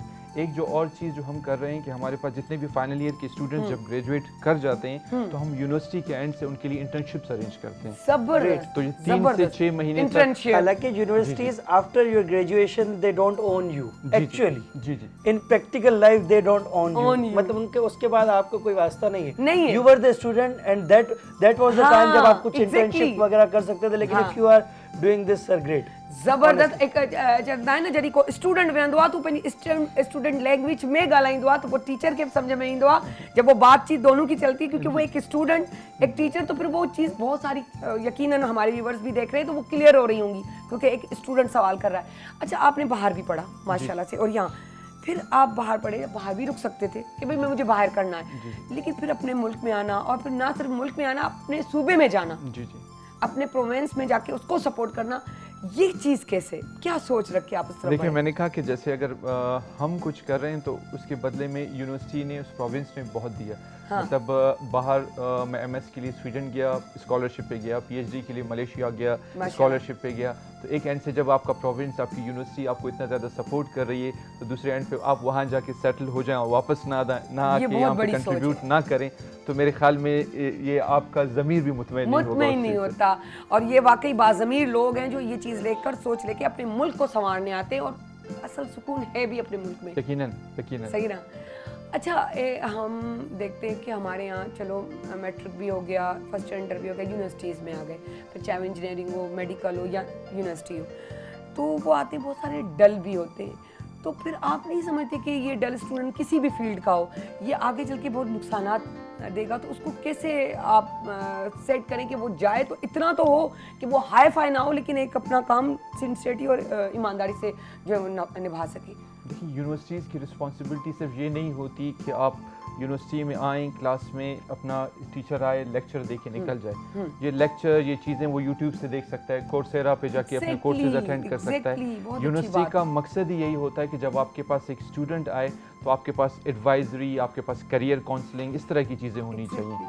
और पर्टिकुलरली जब मैं बलूचिस्तान जैसे एरिया की बात करता हूँ, क्योंकि मैं खुद इस चीज़ का गवाह हूँ कि हमारे पास जो स्टूडेंट्स इनिशियली आते हैं, क्योंकि हमारे पास जो बेसिक लेवल की एजुकेशन है, इंटरमीडिएट लेवल तक इतनी ज़्यादा अब तक उसमें डेवलपमेंट या ग्रोथ नहीं हुई, तो वहाँ से जब बच्चा हमारे पास आता है तो इतना ज़्यादा वो परफॉर्म नहीं कर पाता। तो फिर उसके बाद हम कोशिश करते हैं कि उसके लिए जितना उसको सपोर्ट कर सकते हैं, जिस तरह उसकी काउंसलिंग कर सकते हैं। और हमने देखा है कि हमारे पास जितने हाई परफॉर्मेंस हैं, जो पोजीशन होल्डर्स हैं, वो बच्चे हैं कि जो इनिशियली आते हैं बहुत डल, बहुत बिलो एवरेज किस्म के स्टूडेंट्स होते हैं और एंड में जब निकलते हैं तो they are the high performers, they are the position holders. जबरदस्त, ये बात सच है। ऐसी जगह जिसको हम यूँ कहते हैं कि ये तो इलाका, ये हालांकि वहाँ से बहुत अच्छे और ज़बरदस्त स्टूडेंट निकलते हैं। बहुत अच्छी बात की सर। आखिरी क्या मैसेज देना चाहेंगे हमारे व्यूवर्स को या यूथ को?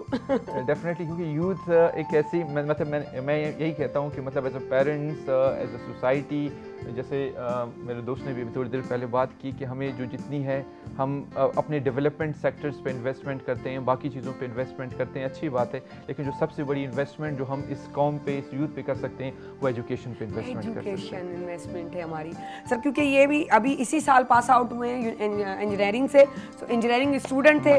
हमारे पास जो एक मेहमान आया था वो भी इंजीनियरिंग स्टूडेंट था, सब रंग में, तो उन्होंने बहुत ही अच्छी बात कही थी। तो मैंने कहा कि मैं वो भी पूछ लूँ कि प्रैक्टिकली बहुत ज़रूरी होता है जो आपने कहा, आप इंटर्नशिप दे रहे हैं, तो हम रिक्वेस्ट करेंगे कि हम सिंध में भी इंटर्नशिप दी जाए, पंजाब में भी दी जाए और खैबर पख्तूनख्वा में भी दी जाए, क्योंकि ये बड़ा फ़ायदा पहुंचाती है हमारे स्टूडेंट्स को। हमारी जो ये शिकायत है ना इंजीनियरिंग के स्टूडेंट्स की, वो भी ख़त्म हो जाएंगी। सो इहो ज़रूरी आहे, करणु खपे। हमेशा वांगुरु इहा ई ॻाल्हि त हमेशा सोचो त तव्हां मां ॿिए खे छा फ़ाइदो पियो पहुचे, इहो न सोचो त तव्हांखे कंहिं फ़ाइदो छा ॾिनो छा कोन ॾिनो, छो जो तव्हांखे पंहिंजो हिसाबु किताबु ॾियणो आहे, ॿिए जे में हिसाबु किताब में कोन्हे हलणो आहे। तंहिंजे करे सज़ा जज़ा मुंहिंजे रब जे हथ में आहे। तंहिंजे करे अगरि पंहिंजी पॉज़िटिविटी ॾेखारींदो त यकीन कयो, बिलीव कयो, मुंहिंजे एक्सपीरियंस वांगुरु त मूं उन मां पिरायो आहे। सो उहो ई शेयर कंदी आहियां तव्हां सां। शेयरिंग तमामु ज़रूरी आहे ऐं उन सां गॾोगॾु हिकिड़ी ॿी शइ जे हेॾां पंहिंजो वण पोखियो, वॾो कयो, उन हेठां गाॾी बीहारियो त छां में रहे ऐं हवाऊं बि पिया खाओ। सो जेको आहे असां चवंदासीं अरसलान खे thank you so much sir, thank you so much Arsalan. वेंदे वेंदे तव्हांखे अरसलान जेको आहे सॉन्ग ॿुधाईंदा, सो हिकिड़ो नारो बि थी वञे असांजो, पाकिस्तान जिंदाबाद जिंदाबाद।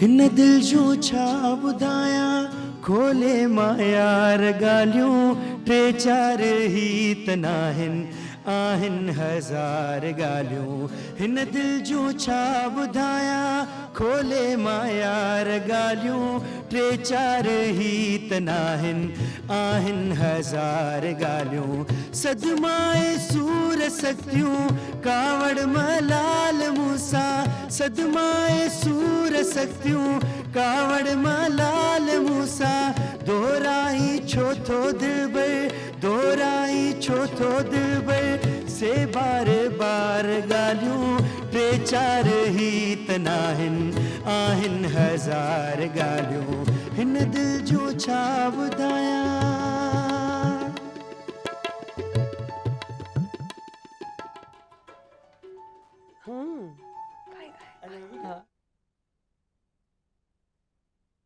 धरती जा फनकार पोता, हिन